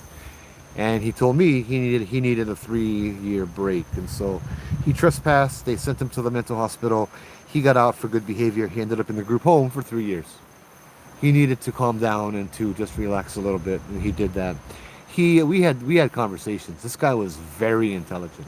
He wasn't prescribed any medications. He was not diagnosed with any psychosis.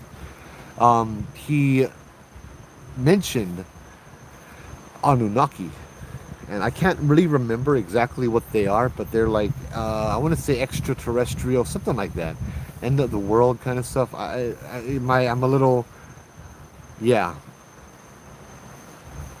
I'm a little ignorant on that. That's not really my thing. But he mentioned that the Anunnaki were in Hawaii at one point, and there's a book, and he told me the book's name, the author, the page number, and the paragraph number that stated that King Kamehameha had fought in Anunnaki. I found that fascinating. And then later, he found the book online and showed me everything he said. I wish I saved that. That was probably 2014, 15. The guy was fascinating, man.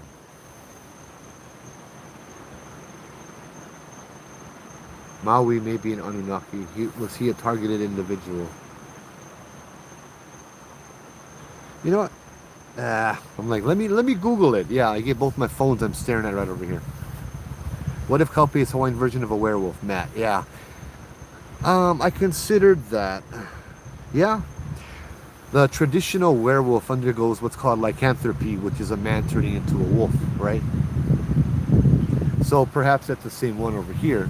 Hawaiians use their old the kupua system to explain that, right? Yeah, remind me to tell you about what I know on that subject. That sounds interesting. You're correct. It's best to leave Bobby Mackey's alone. Okay. Maybe we will do it next week. That does sound like an interesting subject to talk about, but I like to prepare a little bit more for it. Um, yeah. First race. Okay. It's the Anunnaki. Yeah. Something about a spear and an orb. What the? Did you guys hear that dog just? Did you guys hear a dog bark? Did you guys just hear? Not even like barking. It was more like a whimper slash bark. Did you guys just hear that?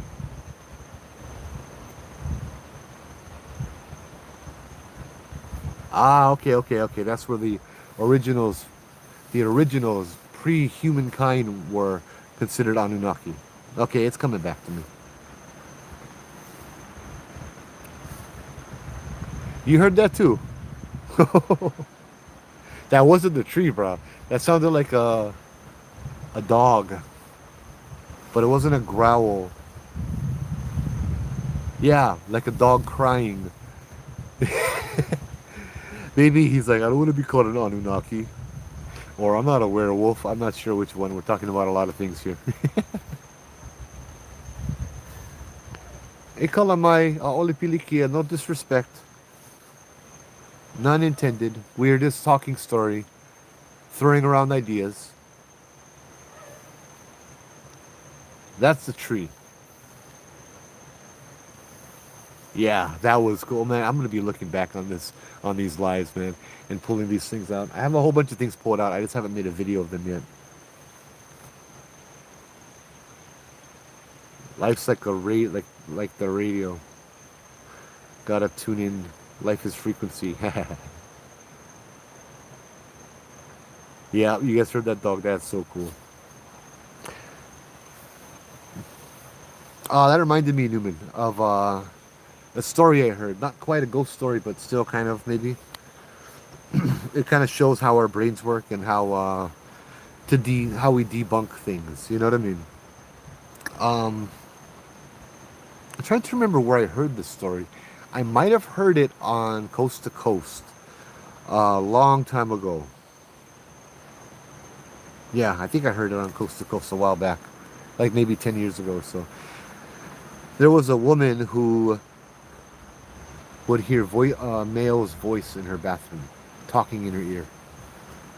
Just whenever she'd go get ready to take a bath, she would run the bath water, she'd undress, she'd step into the bathtub, and then she would hear a man talking in her ear, and she'd freak out.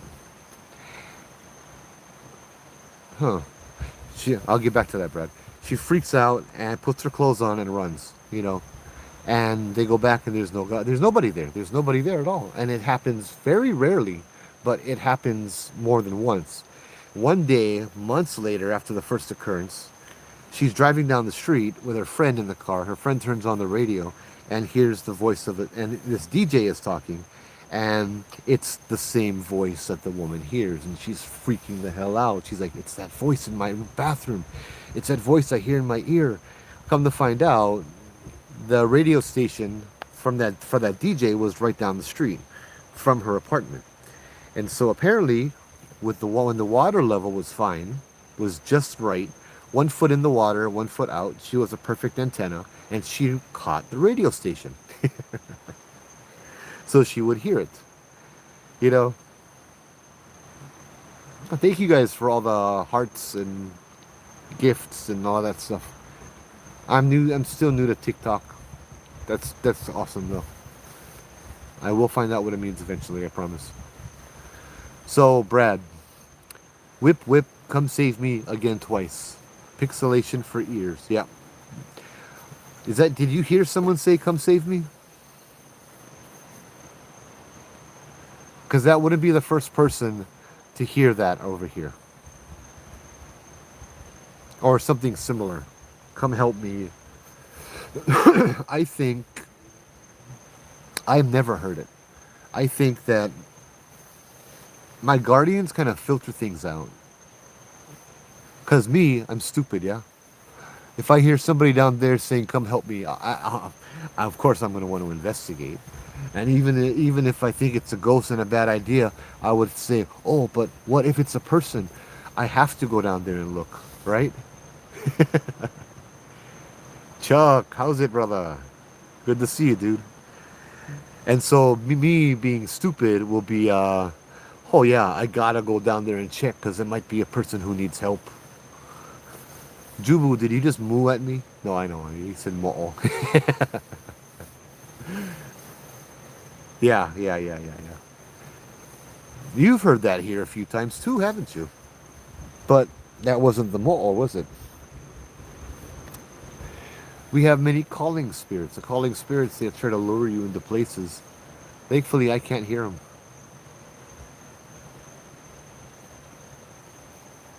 Oh, this one. This reminds me. This from this angle here reminds me of.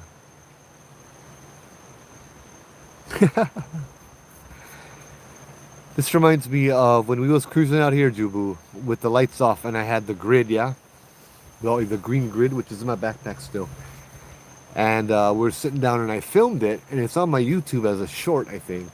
I walked across the grid to see what it looked like, and then I walked back across the grid, and I was thinking maybe I should go into the bush behind that and see how the grid picks that up. I was just thinking maybe I should walk behind the bush, and as soon as sorry, I get hiccups now. As soon as I thought that, I heard a whistle right in my, son of a, okay, I hit my car thing. I heard a whistle right in my ear. And you hear me, I bleeped it out, but I said a few swear words because it scared the pants off of me. What the hell was that? Okay, okay, thanks, Brett. I just heard the tree creaking, laughing at me. I just heard it went doot, doot, doot, doot, doot, like that, like laughing at me. Bruh. Oh, you're laughing at what I'm saying. Yep, okay.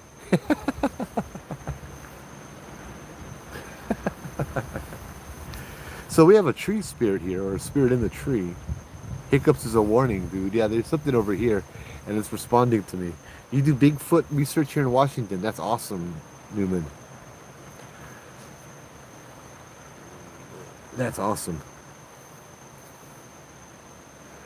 Well, I had hiccups earlier tonight when Hiccups joined the chat. It knows you're worried. Yeah. I feel safe. I'm sitting with the card on my back. Everything's packed up. Yeah, I know. Can you tell me who you are? Or how about you answer this? How about you do this? 1 for yes, 2 for no. Is that acceptable to you?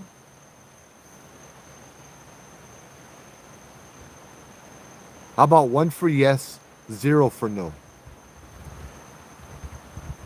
Is that acceptable to you?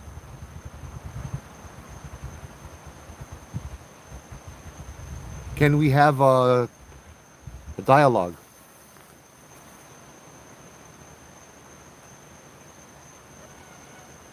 Okay. Yes. No, my light is shimmering, dude. It's the light that I'm using. It does that. So, are you a tree spirit?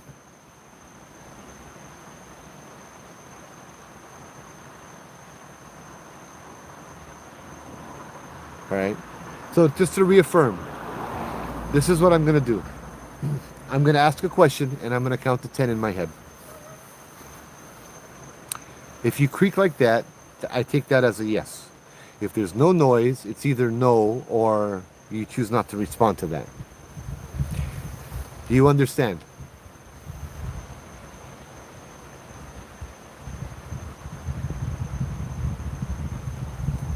Okay. Oh, no worry, Jubu. Reflecting back when you had hiccups might not be random. Hiccups is a warning. Okay? There's more than one tree spirit there, Joe. Are you a tree spirit? Are you a spirit of nature? Are you something that was never human to begin with?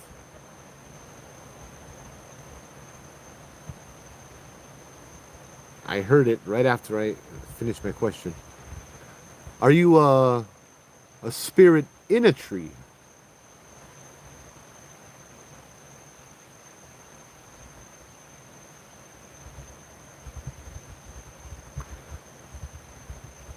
Are you the tree?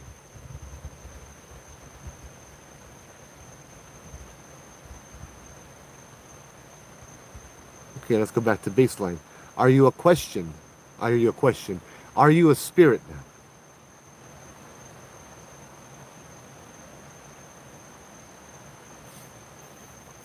I believe so, Phoebe.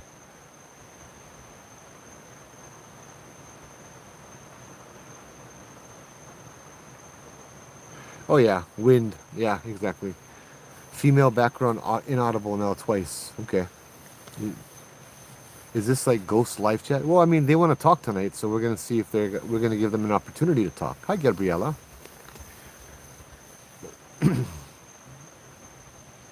Are you still there?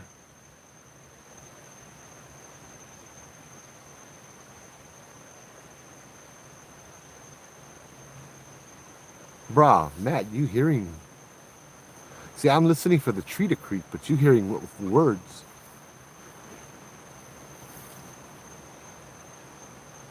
Matt says I just heard yes, female. I do have the spirit box. Can I use the spirit box?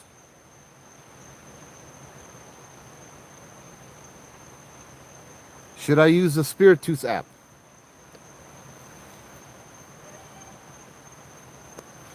Yes. All right, getting it out.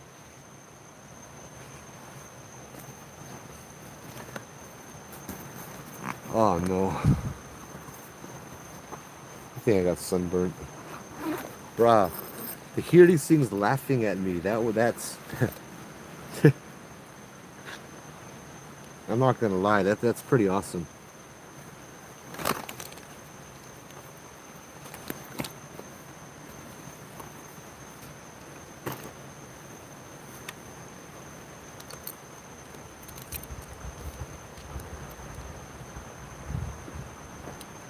Hold on, give me 1 minute. I got my speaker in the car right behind me.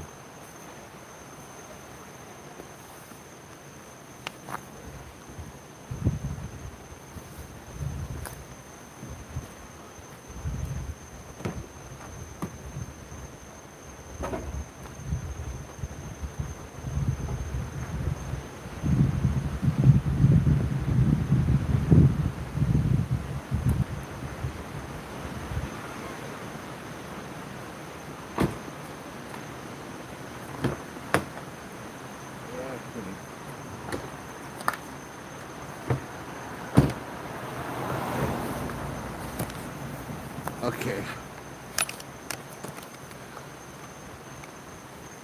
Well, what's up, Brad? I heard that response. She answered you right after you asked your spirit. Way back there, male. Ha! Very cool. They're all over here tonight then, huh?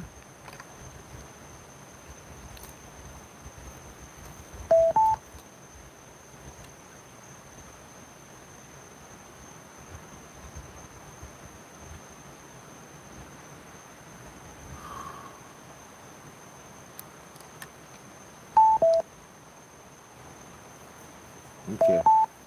There we go. Spiritus, here we come. And we'll go back on random again. Welcome to Spiritus. Everything is on random. Effects are at random, channels are at random.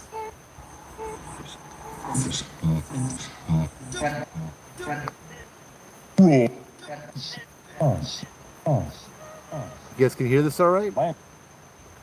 Joni, thank you for the rose. Mahalo. No, Chuck. Oh, Chuck, it's a little windy. There's a little breeze.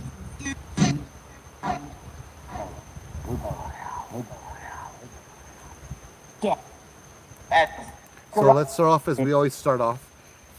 If there's something here that wants to acknowledge, can you say what my name is? Can you say Joe or Joseph or anything else that I go by?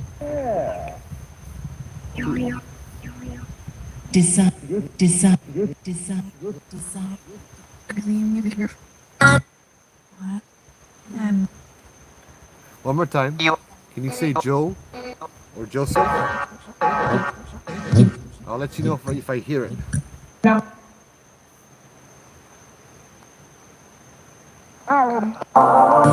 Hey, Sean, how's it? Oh, brother, I know I'm not alone, dude. Okay. They haven't been doing that very often.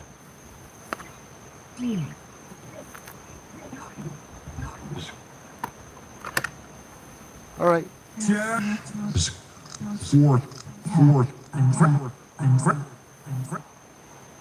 You guys can all hear good, yeah?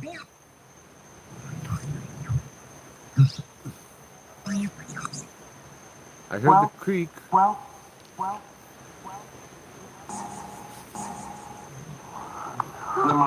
Could you tell me, is there somebody here with me?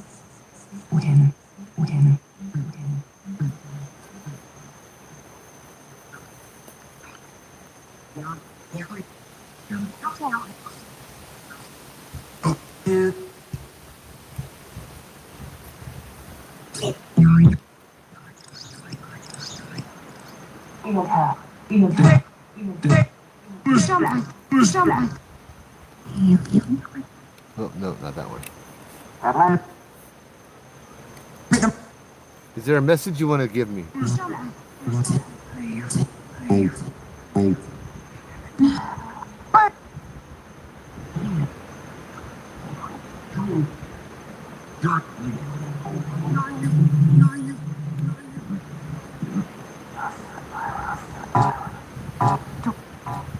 Does that thing have a pigeon setting? I'm not sure what that means.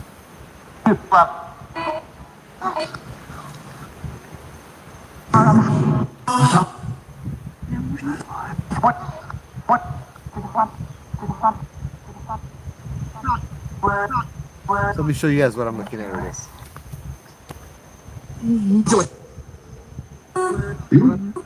I wish I could catch it all in one. We'll do YouTube first. 1, 2, 3, 4 are the different voices in the channels. It's on random. Effects EPRF is the same thing. They're on random as well. CH and FX on the side is random channels, random effects. There you go.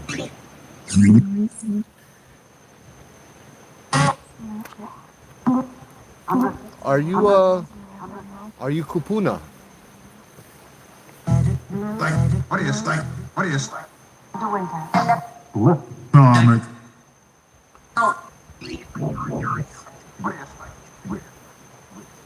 Are you an ancestor? I'm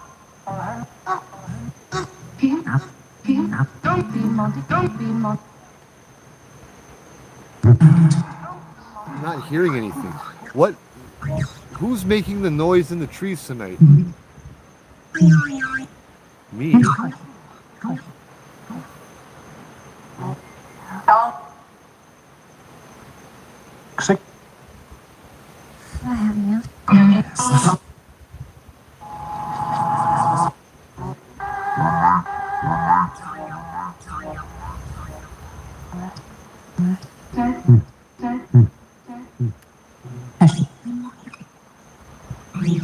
Guardians, okay. Oh, okay. Oh, you guys heard that? Whistle, whistle. He was like, I can't whistle. I was like, doo, doo, like that, but a whistle. Sass. Who just whistled at? Who just whistled at me? I'm gonna turn this down a bit. Who just whistled at me?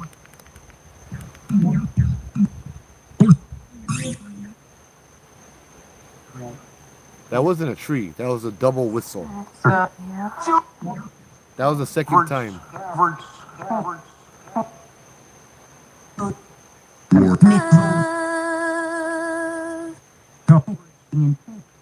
I prefer that to whistling. Because we're always told not to whistle at nighttime, huh? Oh, man.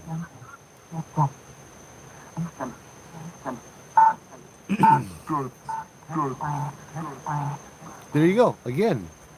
Are you guys hearing this?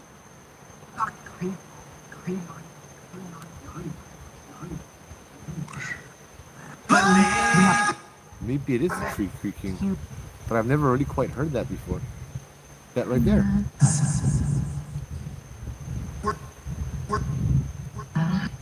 You like me play music. You like dance.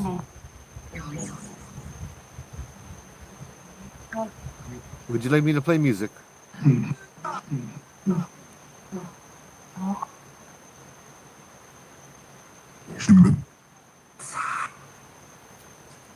Well, if you want me to play music, can you make a noise?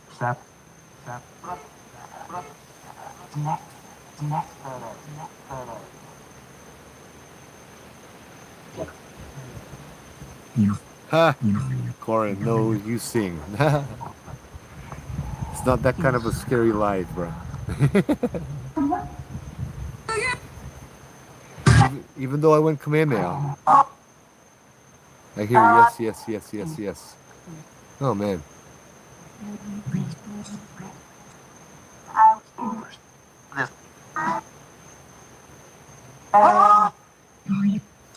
Even though I went Kamehameha, I know I could sing when I was 18, but not anymore.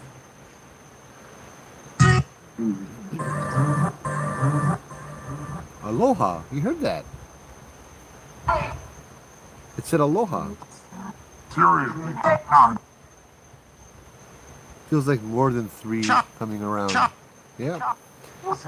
Well, I'll tell you what, if you want me to play music, say music, or tell me the artist. Or the genre. What type of music?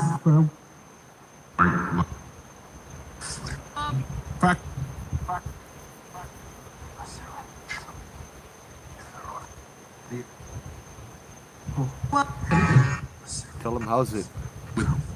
Okay. You know, I was gonna say, hey, Joni said how's it? Hey, how's it? How you?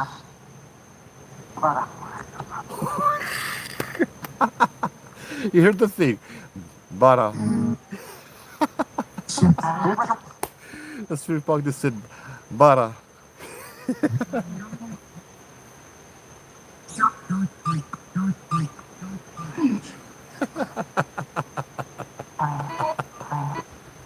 How's it? How you? Hey, ba, who's there? Again?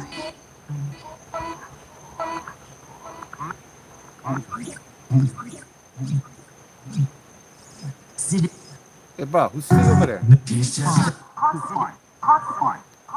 Popcorn. Nobody stay.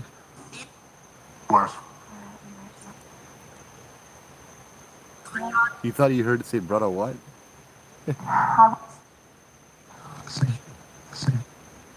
Same.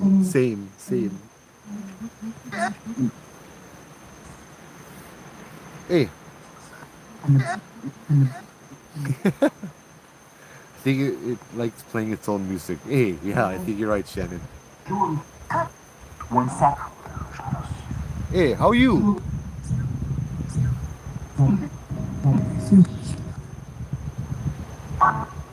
This is reminding me of the time me, Jubu, and Jello were at Mackenzie's, and I went off trying to speak Mexican, and YouTube is like, nope.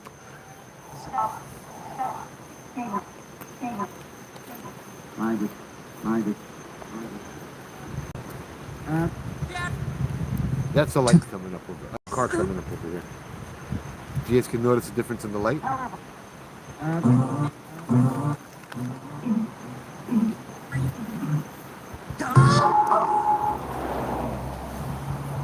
Oh. Yeah, you heard what's up? Okay. So how's it? How are you? You doing good?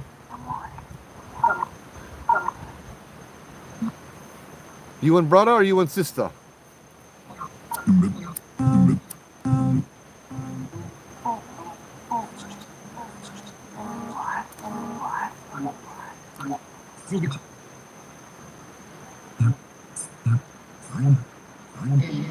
What does this mean?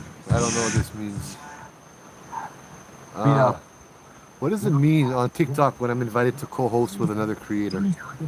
I've had that pop up a couple times. You boy. Are you brother, sister, auntie, or uncle? Or you tutu? Or tutu kane? We'll say papa. Oh.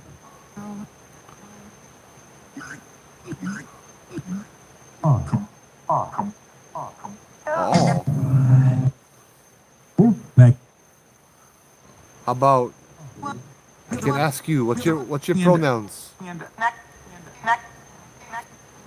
You get pronouns.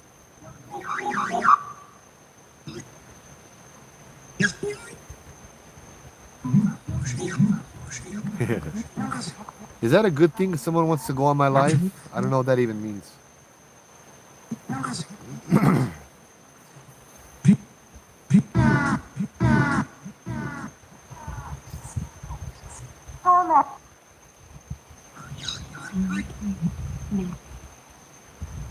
You heard Kalamai.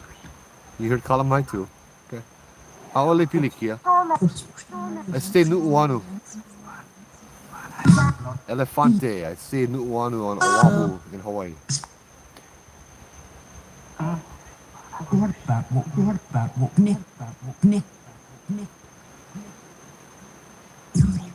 Aole Pilikia. I can do something for you.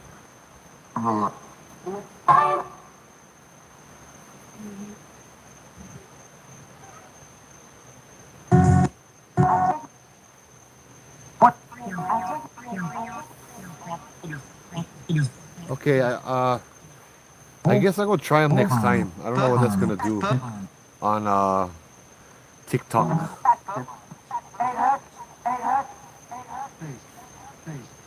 Please, please stay up. Okay. They can go on your live and make trouble or interact. It said they had 75 people viewing their viewers or something, I think. I don't know what that is. It said there were 2 of them. I don't know.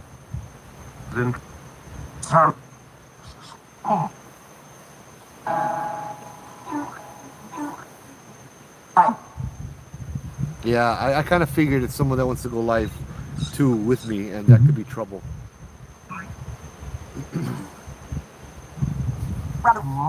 I didn't see a light left to right, but it might have been oh, okay, fun. It might have been something flying by, like a bug or something.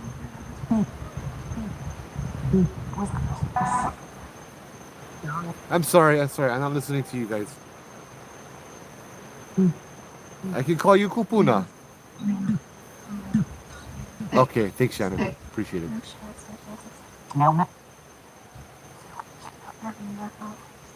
Are you guys? Are you one person or more than one? Many or one? How's it, mixed mommy, please? You said brother Mike? Brother Mike. You heard one. Okay. Thank you.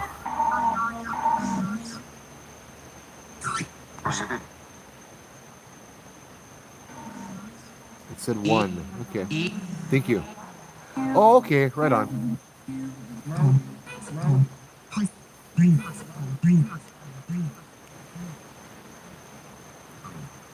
What can I call you? No.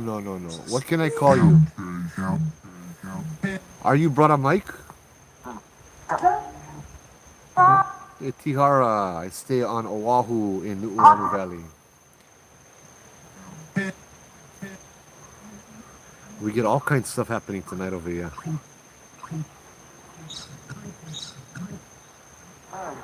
Yeah. Back behind the trees. Poly area, yep.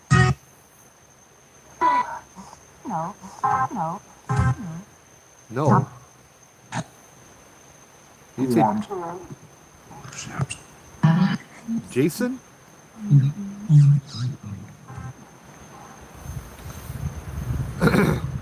Oh man, you guys should have been here earlier. This was we have whistling going on, we have voices, we get all kinds of stuff over here tonight. Can I call you Jason? How's it? Spirit, can I call you Jason?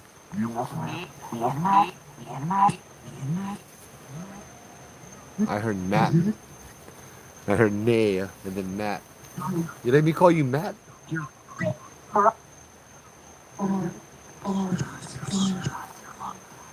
Oh, okay, you may. Jason. Brother Jason, that you?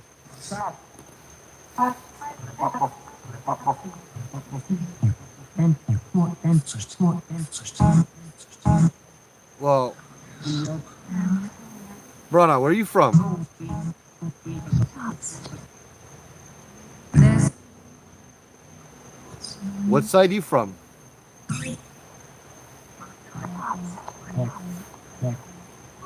North. You from North Shore?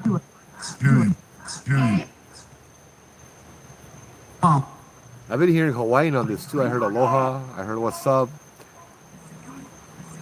Um,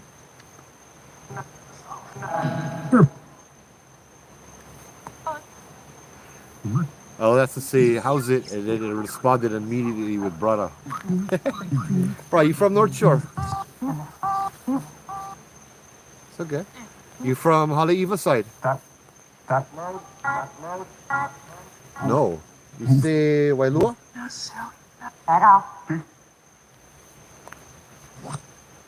You see something peeking out behind the trees. How's it, user 961946? Hey brother, did you get into one fight? Yeah, I'm on the Old Pully Road, Tiara. Oh yeah, I kind of figured that, Sandy. How's it, Sandy?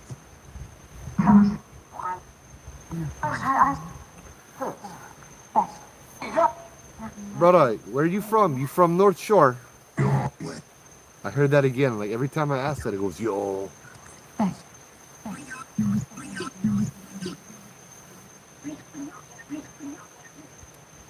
Five. Let me ask again then. Brother Jason, right? Where are you from?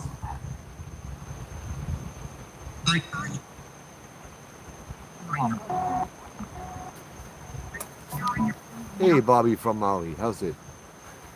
Oh, brother Jason, I'm sorry. I'm talking to my phone over here. Get people on here, yeah?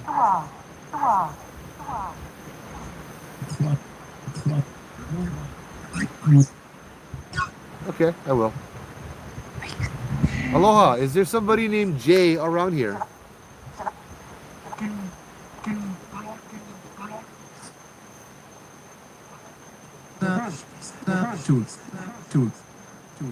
Two. Can I talk to a Jay?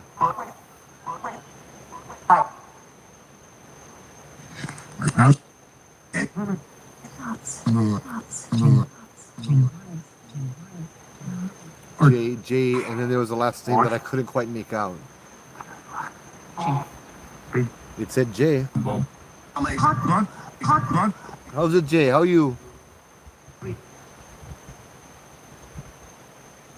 Okay, got you. Jay, what's your last name?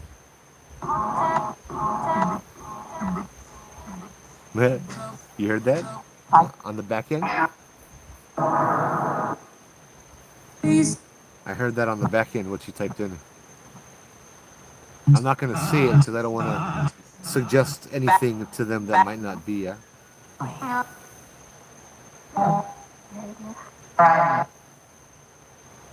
So, Jay, I have somebody here named Joni. Is there anything you'd like to tell her?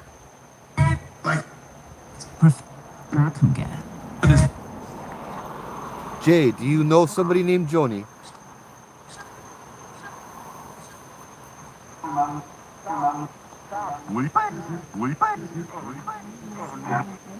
Radical Rod. We at Nu'uanu, brother.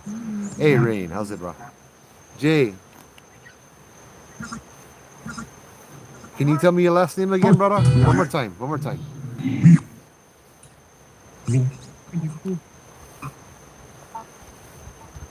One more time for the brothers. What's your last name, bro?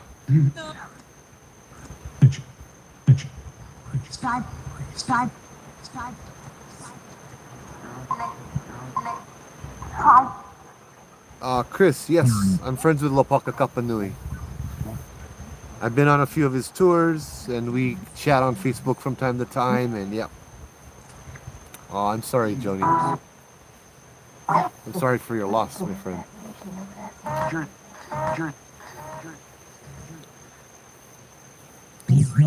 All right, Jay. Well, there's a lot of love coming your way, brother.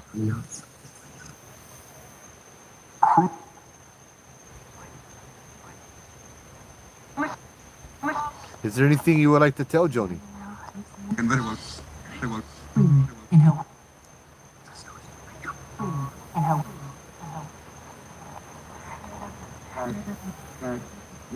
Bobby, I'm not at a grave. I'm in a forest right now. I'm sorry. I would love to be able to change the quality of TikTok, but for some reason I have this orange shader that I don't know how to get rid of. Okay. All right, brother Jay. Thank you. You are resting. Yeah, you're at peace and you're all good, my brother. Is there somebody named Kaili? No. If there's somebody named Kaili, can you say how's it?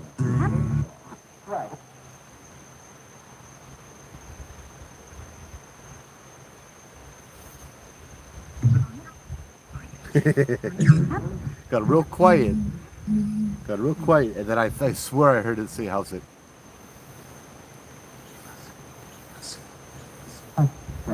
Well, in the Bruh, Chris, I did not know he was in the Marvel movie The Eternals. That's awesome. Like I'm gonna Google that as soon as it's done, as soon as this live is done. Kaili, can you say how's it again one more time? A little louder. And if there's anybody over here that knows how to use this thing, help him come through. Yeah.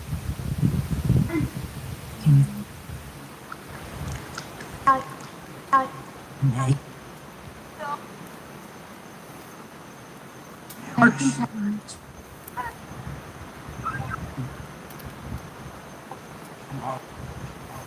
Is Matt or Mike still here?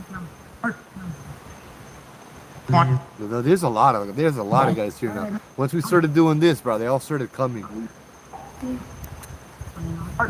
You guys need help crossing over? Does any of you need help crossing over? Uh-huh. And very well.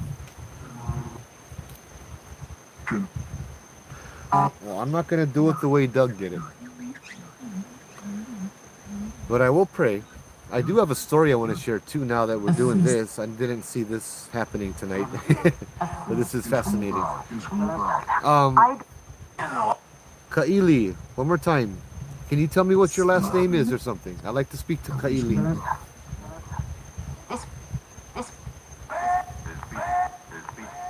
No worries, no worries. Lindsay. Okay, I'm trying to figure out your name for a second there.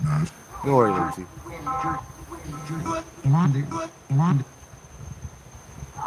Yeah. So what I gotta do, bruh, you guys too loud. Hamau.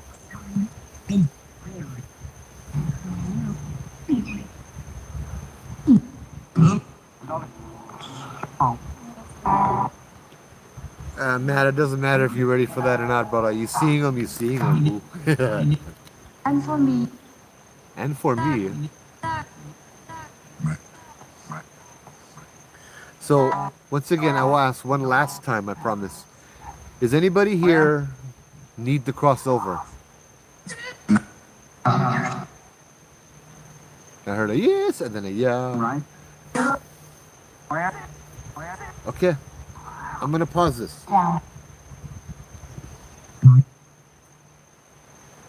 going to pause it for now. Whew. Okay. So, what I plan on doing, I know you guys can still hear me, even if you guys cannot talk. Yeah. My friend Doug would do it in a different way than I would. He would allow them to come inside of him and to see his memories because he died, went to heaven, and came back. And then you guys cross over. But instead, what I'm going to do is I'm going to pray for Michael the Archangel here to open up a big white light for you and to guide you to the other side should you need it, should you want to do it. And if you are hesitant, just watch the other spirits on the other side that are crossing over. Okay, I'm praying only for good, and I put up the guardian, the protection around me, and all of that stuff, and there's just good and light and all of that around me. So, Saint Michael the Archangel, defend us in battle. Be our protection against the wickedness and snares of the devil. May God rebuke him, we humbly pray. And do thou, Prince of the heavenly hosts, by the power of God, thrust into hell Satan and all evil spirits who wander the earth seeking the ruin of souls. Saint Michael, the Archangel, we pray that you come down here and you shine your light upon this area. We pray that you open a path for those that need to move forward, for them to move forward. I pray that you show them the way so they can find everlasting peace and comfort and love and all of that good things that only the Lord can give to them. So, Michael, I ask that you call upon your brothers to grant them, to show them the peace, the humility, the love, the compassion that awaits them on the other side. We pray this in the name of Jesus Christ, Son of God. Amen. Mahalo.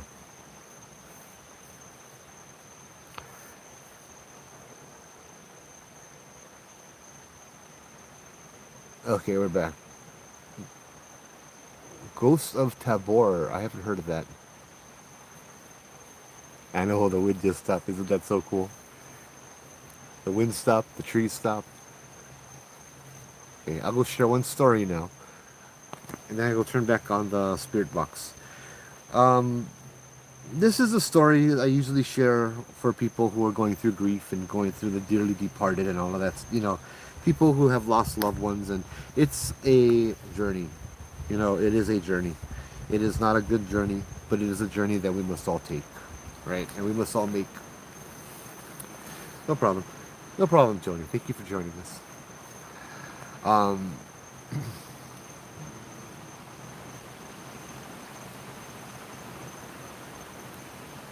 So here's the story. It came from my friend Gary. Gary was always I know Gary. He's in his 60s. He's a skeptic, and every time we go ghost hunting, he's always debunking. And I'm like, hey, right on. He's a nice guy. He's a cool guy. I really got to hang out with him because I haven't done that in a while. But brother Gary is, he's cool. So I asked him one day when he's debunking everything, saying it's not real unless he sees a ghost that comes up and slaps him upside the head, kind of thing. Yeah. And so, oh man, this wind is awesome. Sorry. Corin, thank you. You too. Sorry, I'm getting distracted when I'm looking up at the comments. So I asked Gary, why do you believe in ghosts? And he shared this story with me. He told me he believes in ghosts because he had this experience. He was born and raised on the East Coast. I always saw like New Jersey or New York around there, but I'm not exactly sure where. East Coast side. Anyways, he grew up with his friend Tom, and him and Tom went everywhere together. They were in elementary school together. They were in intermediate school. They were best friends, high school, college roommates. When they moved out, they were best of friends, and they were inseparable. 3 of them would always go out. It would be Gary, Tom, and Tom's mother that would always go out to the bar and have fun and good times and all of that. So one night, Gary comes home from work early in the evening, and Tom's getting ready to go, and he's like, hey, dude, I'm going to so-and-so's party, you want to come with? He's like, nah, man, I got to work tomorrow morning, and I'm just getting home. I'm kind of tired. And Tom's like, oh, okay, do you mind if I go? And Gary's like, nah, go ahead, have fun, sure, go ahead. Let's just do me one favor, yeah, Tom, if you drink too much, stay the night over there. It's not worth driving home. Tom's like, okay, yeah, that makes sense. I'll let you know. And this was way back before cell phones, right? And so Gary went off to sleep, woke up the next morning. Tom wasn't there. Figured Tom got drunk and slept the night at the friend's house. Gary went into work, came back home from work in the early evening again, and Tom still wasn't home in the apartment. So Gary calls Tom's mom.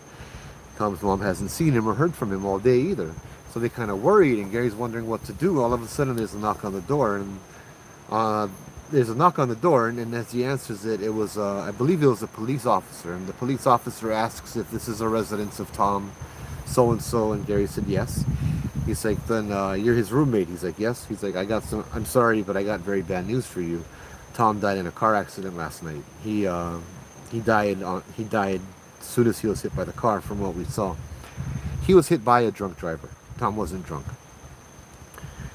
and they were so close that Gary just lost it. I mean, and the mom, they mourned and they mourned and they were sad. They went through this painful torment of mourning, and it was bad. Like, they got rid of everything that reminded them of Tom. Tom had this brown car. I've always pictured like a Grand Prix or a Monte Carlo, right? Like a brown Monte Carlo. And so they sold the brown Monte Carlo over 1,000 miles away down in Florida, right? So that they will never have to see this car again.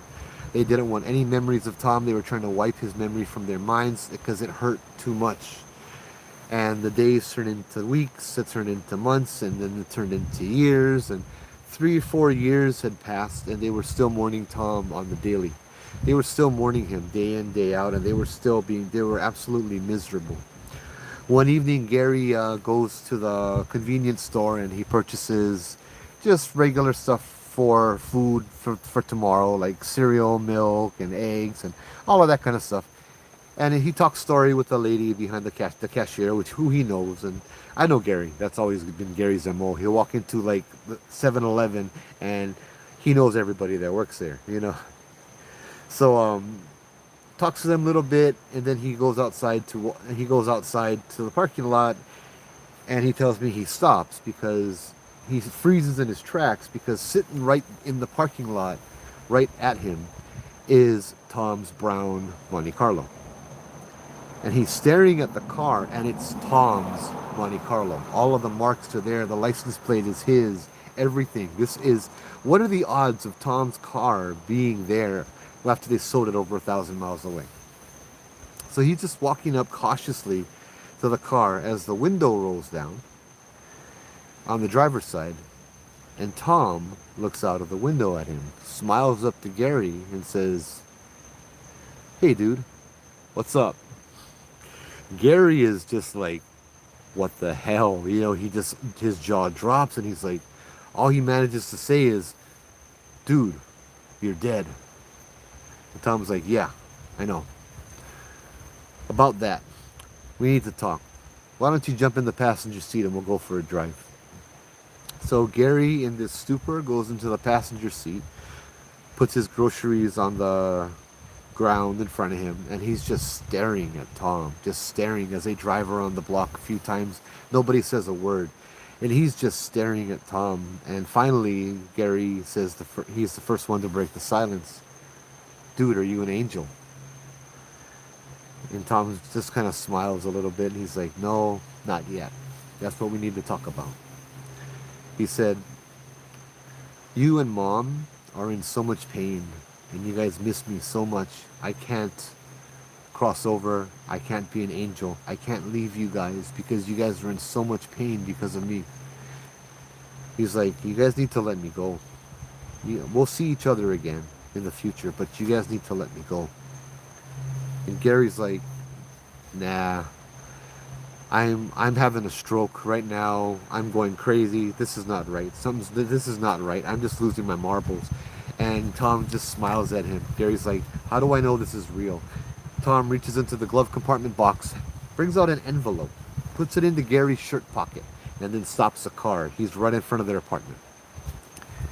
Gary just gets out of the car, just stumbles up the stairs to his apartment, gets to the door, and he realizes he didn't grab his groceries out of Tom's car. He opens the door to his apartment, and Tom is sitting there on the dining room table with the groceries on the dining room table. Tom smiles at him and then disappears. Gary just walks by the groceries, goes straight to bed thinking, what the hell is going on, right? Wakes up thinking he had the weirdest dream. Goes into the dining room and he sees the groceries on the table in the dining room. And he's like, "My God, that wasn't a dream." You know? And then he remembers he has something in his shirt pocket. This envelope. He opens up the envelope. and his jaw drops. He calls Tom's mom and he tells him everything that happened, and they meet, and they're talking about it, and she's just smiling, and she's like, "So Tom visited you?" He's like, "Yeah, yeah." And he's like, "Look at this, look at this." He told her everything that happened, and he pulls out the envelopes, gives it to Tom's mom, and Tom opens it up and takes out a Polaroid picture of the three of them at the bar. On the back, it says, "Love you guys, Tom." Tom's mom's jaw kind of drops and her eyes go wide, and she remembers that picture. She said, "It's that picture." He's like, "Yeah." She's like, "That's the last thing you put into the coffin before we buried Tom." And Gary's like, "Yes, that is." So that's why Gary believes in ghosts. He tells me from now, every now and then, he'll be at a stoplight, and or at and Tom will pull up next to him in his brown Monte Carlo, and just smile at him and wave at him and say, "Hey, dude," and then drive away. He says Tom is his guardian angel, his guardian spirit that watches over him everywhere he goes, and that's why he believes in ghosts. You know, that's one of the. I love that story when he told me that story. He asked me if I could write it out for him so he could present it to Google. So yeah, I did that, and he was an article somewhere in Google. I forget where. It was for Halloween several years ago. But yeah, I hope you guys like that story. It's a story I tell people who have lost loved ones, because time, time and space heal a lot. Time heals, but time by itself doesn't heal. You have to, yeah, you have to heal.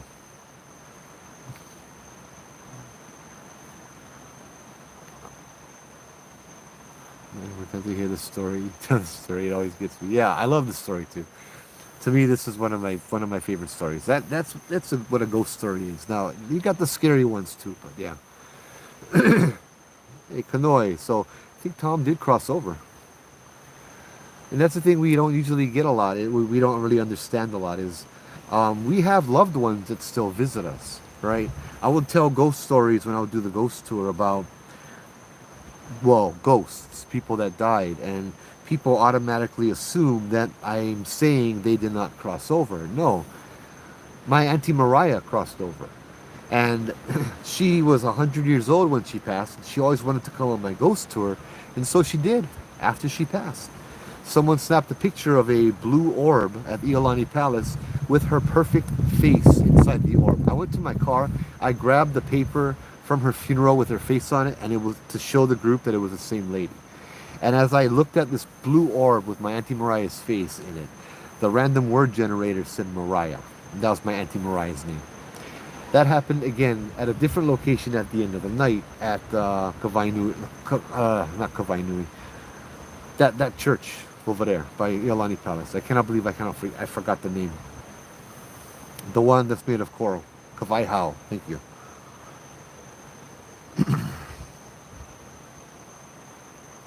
My sister, same thing. I lost her last week, last year. She's come by to visit here, exactly where we are, and man, it was if I could find the words to express what I felt, that was on a live. I channeled her energy with that little pendulum, and the freedom, the happiness, the bliss that she felt. If I could communicate that to you in words, it was like life changing, I'll tell you. Like, I was asked if I could have prevented her death, would I do that and bring her back? So she would still be here. If I did so, it would only be for us. It would only be to make me and my family happy. That would be the only reason why we would bring her back. She is so much happier. I mean, she's everywhere. She's still here. She's still with the kids. She's still everywhere. She's not a three-dimensional being anymore. She could be everywhere at once, not just, oh, the ghost is over there, No, you could be everywhere at once. That's the beautiful part. She's with her children. She's with us. She's with all of them. That's how people are when they cross over, yeah? Sean, I'm so sorry for your loss, my brother. Sorry, I'm just reading through the chats now. I have to look down when I'm talking because otherwise I get very distracted. I've been told spirits can be tethered to the physical world by loved ones who can't let go. Exactly, yeah.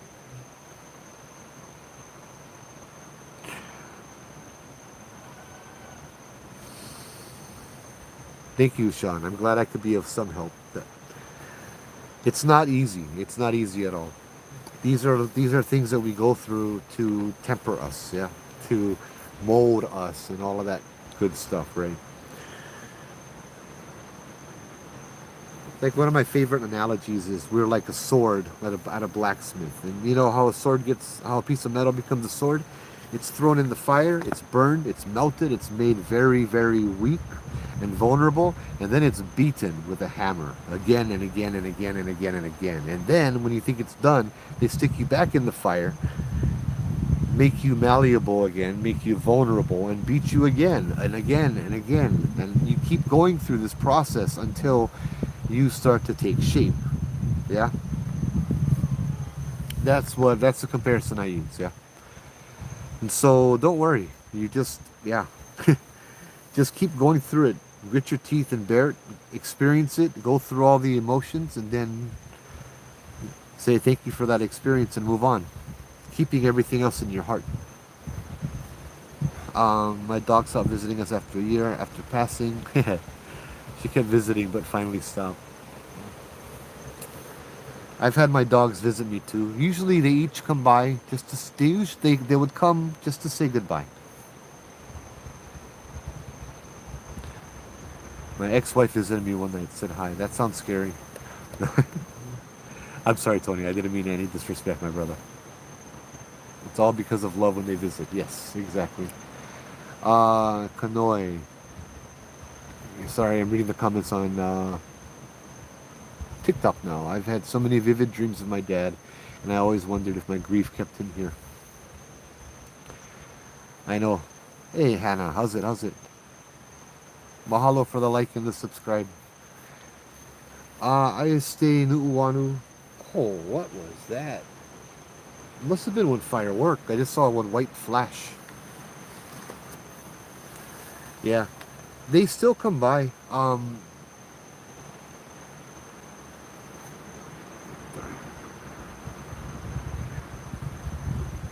Grief is okay. Grief is something we have to go through. With grief comes healing, yeah. And then we're reminded too that this journey that we're on, this is our journey. This is our life to learn from, yeah. And we are just a part in somebody else's story, somebody else's life. Roll, my brother, how's it? I thought I saw you on the YouTube side too, but I didn't get a chance to say hi.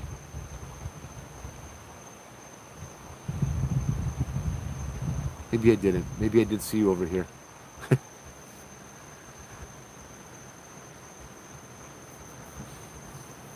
So when I was telling that story, I didn't notice. I wonder if you guys did.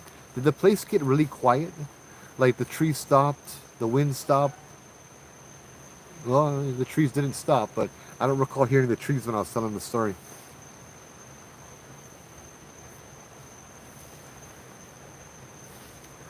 Being in a physical body is just the first part of the journey, yeah. I always compare it to, like, in Hawaii, the rocks are sacred. The rocks have spirits in them. The rocks have mana, right? And so we are just an animated rock, right? A rock can be inhabited by a spirit. Our body is inhabited by our spirit, right?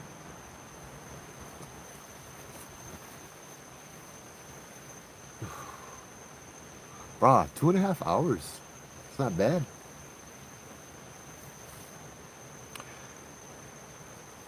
So, spirits, Kupuna, are you gonna let me go home? Or you guys have more to say? As you said that, Uilani, the wind picks up. Not here, but above me.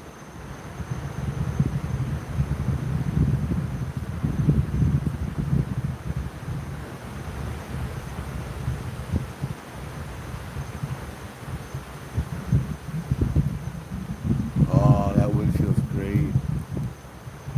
know what? Let's see if I can find this. If I can find this, we'll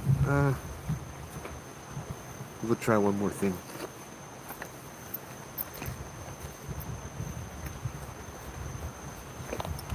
So I want oh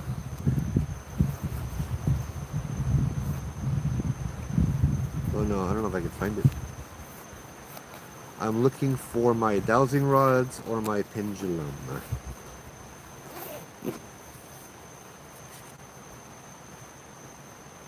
No seer tonight? Oh, spiritus? I went use that one earlier. Yeah, we'll put them back on.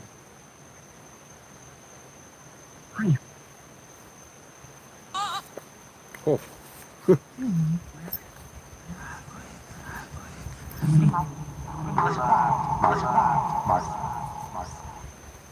Is that what you mean? Kill him quick? Aha, it is. I do have it. I have both of them.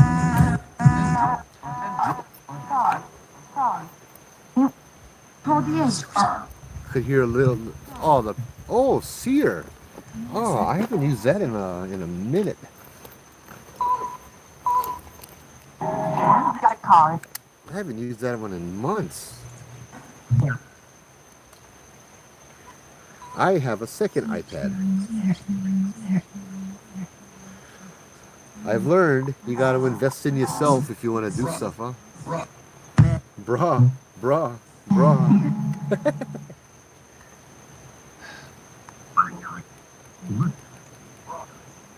Hey, hear me again. Bruh. How's it? You still here, bruh?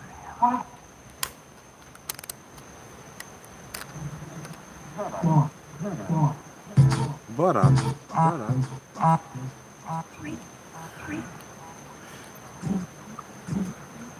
Is there anybody here that he's crossing over still?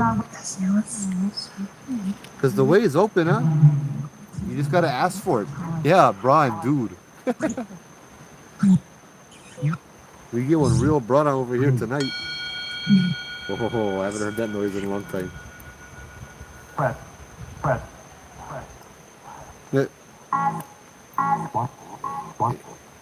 It's a weird headless chick.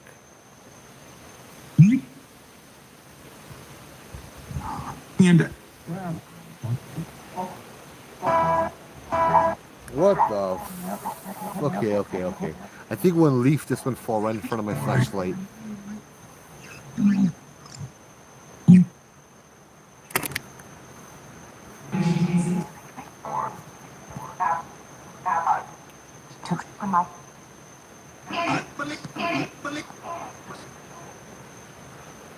Hey, there's Mike. I thought you were here in the bushes, Mike. The spirit box said hi to you. It said your name a few times. But that was an amazing message you typed. But I gotta remember that one. That's awesome. I love trolls, you goblin of confusion, duke of delusion, sultan of nonsense, grand wizard of wrong takes. Oh, I want another picture.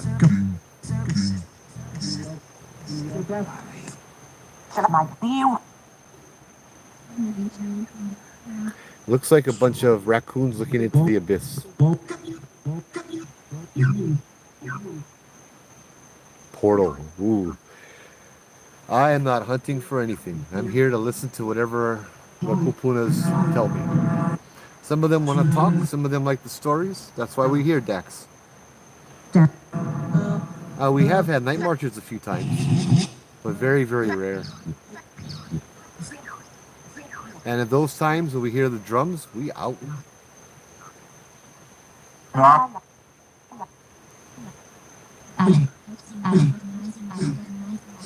How come that thing never went ding?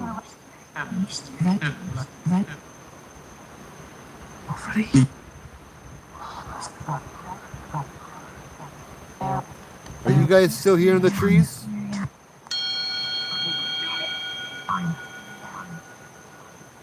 Okay. Another random pictures. I guess it's warming up. It's been a few months since I used this one, huh? Most girls, what? Are there girls in the trees? Womp, womp, Womp womp. Yeah, I know. They mentioned Mike earlier. Mike, you were foretold, my friend.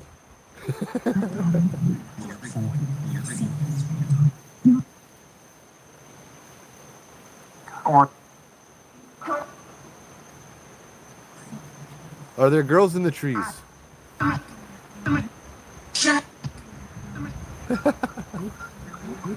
I stay in Nu'uanu, Old Pali Road. no, No, I don't know what. What? again, he's Yeah, I guess you could say that, bro.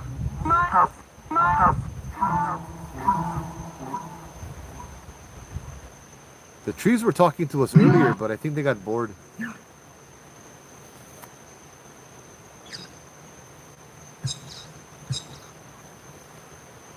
Hey, any spirits out here? Like, say hi to Matt.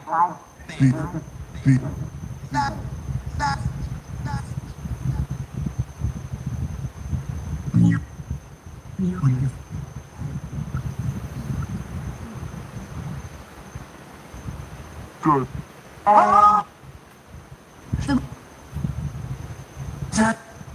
Judd. yeah. Yeah, close to the Pali, Old Pali Road.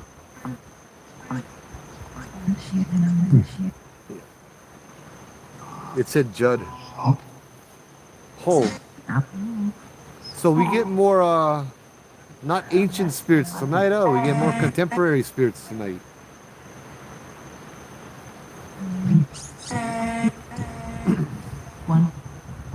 One. Okay, well, so we get that one guy. What's your name again, bro? Hey, Aussie. Thank you, bro. Thank you for tuning in, dude. Thanks for hanging out this long, dude. I don't usually do it this long. Sandra. Yeah, I've heard Olelo too. I've heard them say that kind of stuff. It's been really interesting. Watch out. Okay. Yeah.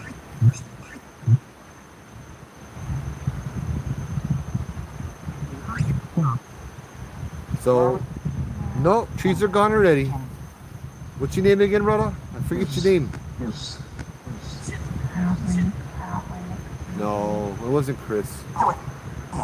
No. I'll do it one more time. How's it? How's it? How are you? Nah, I think brother left already.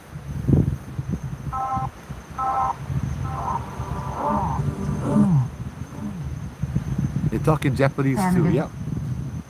Uhane wahine, aloha, long time. Good to see ya.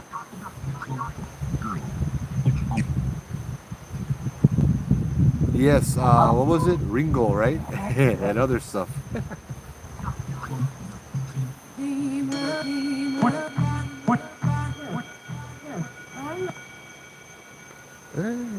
These pictures are kind of random tonight. I guess we have to warm them up a little bit. I don't think that the spirits here are necessarily stuck. I know a lot of spirits here, what was it, gringo? Oh, multilingual spirits over here. Yeah, the spirits here are cruising around. They're not stuck. They just come over here and cruise. I have many stories of interaction with them, and this is where their afterlife is, and some of them just come over here and hang out. And I can go into more details how I think this is some kind of ley line, which is an easy way for spirit to travel and or manifest. But yeah, that's kind of deep. Oh man, you should have seen earlier if you like see Goosebumps, bro. There was stuff happening.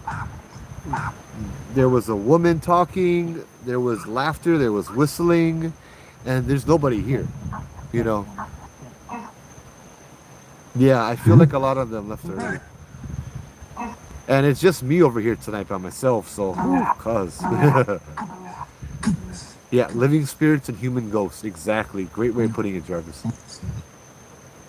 There's a map or app for that. Looks like there's plenty left already. Plenty of them left already. Yeah, they have apps for everything. I don't know how good they are though. What is that? We're a card. I've been doing this a long time. There's been a lot more stuff that's going on too. There are things to be afraid of, but hearing a voice behind you isn't that scary after you've had other things happen to you. You know what I mean? My sister once told me she imagines my mind to be very messed up places because half of it's ghost stories and the other half is when I worked with mental patients.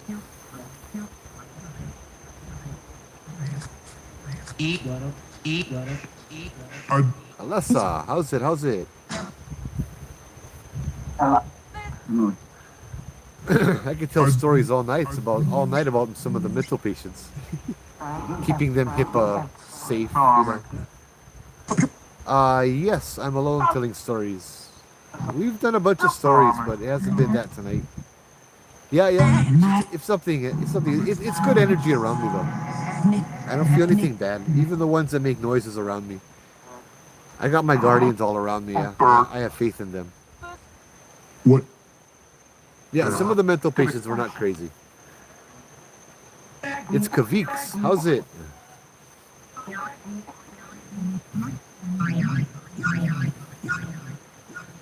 I have a feeling like on TikTok, even like YouTube, I know a lot of people, but I just don't know what part they are. I just don't know what their TikTok names are. What part of the island are you at? I am in Nu'uanu. You find my mind interesting. I find my mind interesting too. I think the more we experience, the better we are able to understand things. Exactly. And the weirder things you experience, well, your brain kind of tends to vibrate on a different level sometimes. I try to be normal. Joe, question. Do victims haunt spots where they were killed, like a shooting situation? They can, definitely. And it could be like, all right, Deborah, right on. I'd love to come Waianae, but I'm not scared of the ghosts there. I'm scared of some other people. Beautiful voice, by the way. I'm gonna turn this off. I gotta concentrate over here, and I can't concentrate with everything going on. So it's very possible. Hey, I thought I turned you off. What's going on? Oh, hi, you're back. Okay.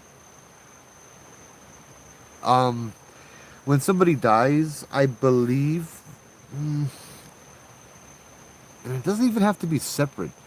Victims haunt spots where they were killed, like a shooting situation. They might be.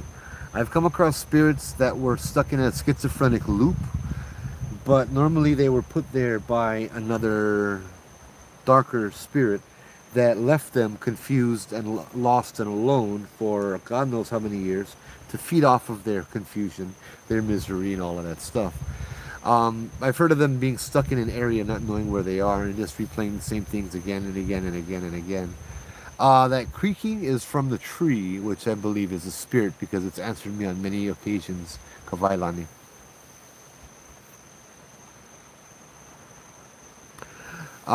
So yes, I believe it's possible for them to be stuck in the same place, but they can also leave an imprint in an object on that place. Or like in this area in particular, you have that happen where you have the energy that the ground absorbed during the Battle of the Pali, right? This is the area here where most of the warriors, it's believed, died right here to hold the line of defense for the army, for the Maka'aina Na of Oahu, right?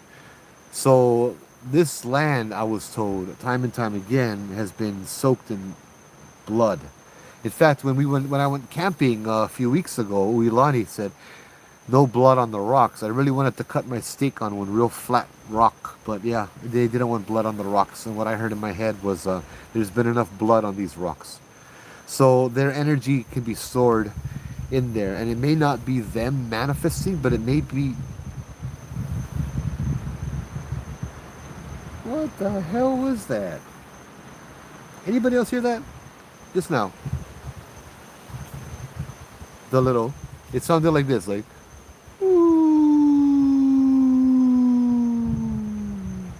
I'm thinking maybe it was a car on the pulley, but I've never heard a car sound like that on the pulley.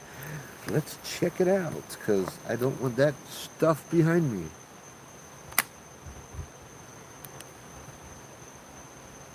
No, that was a motorcycle. I hear it now. Kind of by the lookout, yeah. But yeah, so like that story I told about the lady in the shower who would hear the voice of the DJ. The energy is stored in the ground, much like a CD or a DVD or a cassette or whatever. And we have the equipment to play it, but it needs to be under the right circumstances, right? The right situation, the right frequencies, the right, that kind of thing. And so sometimes they can interact with us, which is why the Hawaiians believe that when you die, you go to the realm of Ao Aumakua, the realm of the Aumakua, but then your bones are still sacred and will continue to haunt people if they are desecrated, right? The you in heaven, or the realm of the Aumakua, the you in that realm is heaven. That is your true self, your true spirit that has risen above and gone. And maybe what's left back here is enough of an energy of you in your Eevee, in your bones, to manifest as another version of you. More earthbound, right? That kind of stuff. Make sense? I'm glad that Mace was able to help the girl cross from H2. Hey, yeah. Yeah. I've seen ghosts at battlefields. Oh, yeah. Either a car or coyotes will have learned to swim. Sometimes people don't realize they are dead. Yes, plenty of singing tonight. I'm not sure if anyone was able to get in touch with Diane Suzuki. I don't know. Yeah, it's a very thin line between insanity and genius. I'm not familiar enough with Diane Suzuki. I think it would be more of a disrespect thing to communicate to her, because it's more for curiosity and not. I would leave it more to somebody who knew her. You know what I mean? My purpose is not pure in helping her. It's more of an academic kind of thing. I mean, if the opportunity presented itself, I definitely take it. But, yeah.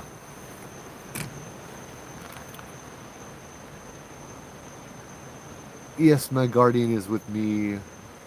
I think I know where you're at. The picture I took of a teenager boy in the 1970s prom suit with a broken faith. I think so. Yeah. Uhane Wahine, I'm over here a lot. Ghosts can be demons, but the actual definition of demon is derived from the word daemon, D-A-E-M-O-N, which is a spirit that isn't God. It's a lesser spirit.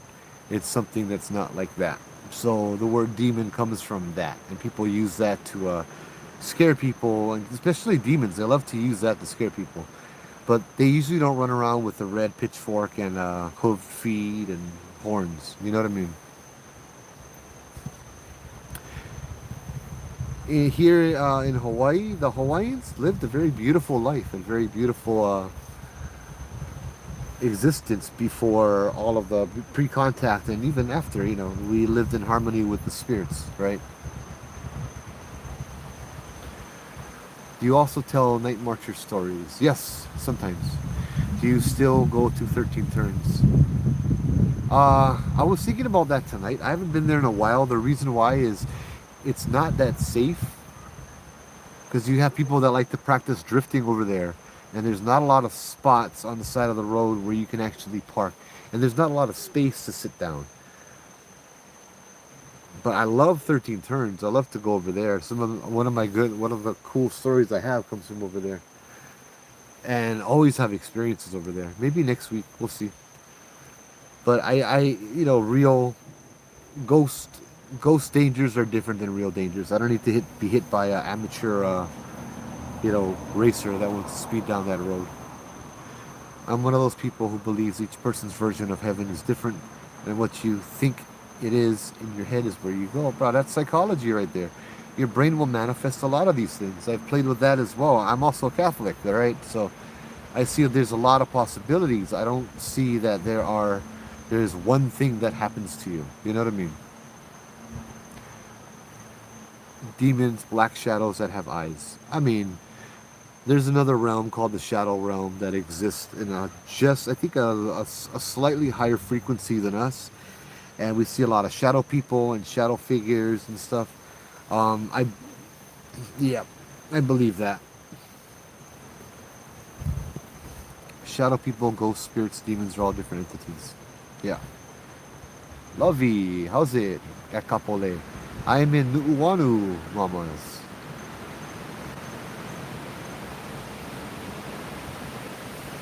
Kamapua still at 13 turns? Maybe. He was there that one time. I believe heaven is real. Yeah. Oh, man. I'm going to have to go off the live, though, because one phone is at 7% and the other phone's at 5%. So we're just going to go till they die, I guess. Or, yeah. You know what? I have a better idea. I'm having fun tonight. Give me a minute.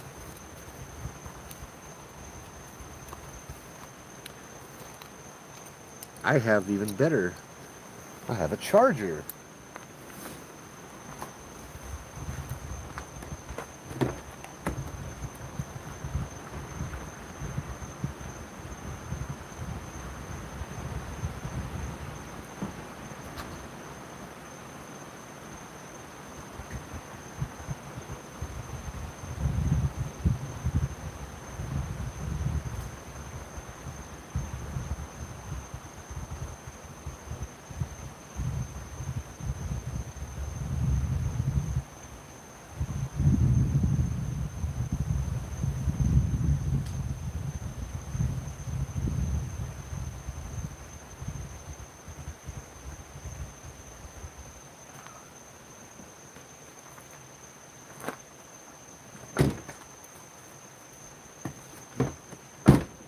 Only problem with this is we're going to lose our lights.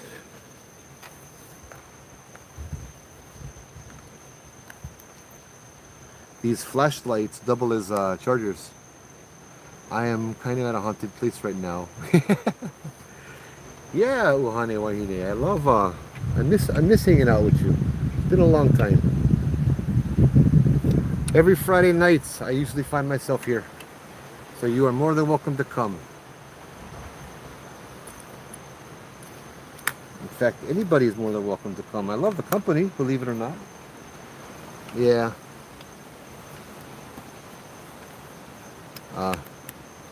Come on, come on. Wait, which phone am I doing? That's the wrong phone. Hi, Tammy from Florida. How's it?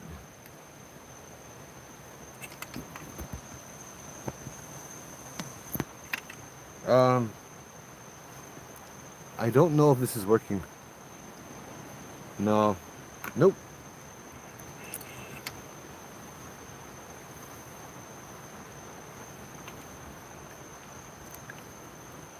Well, I think YouTube is getting cut off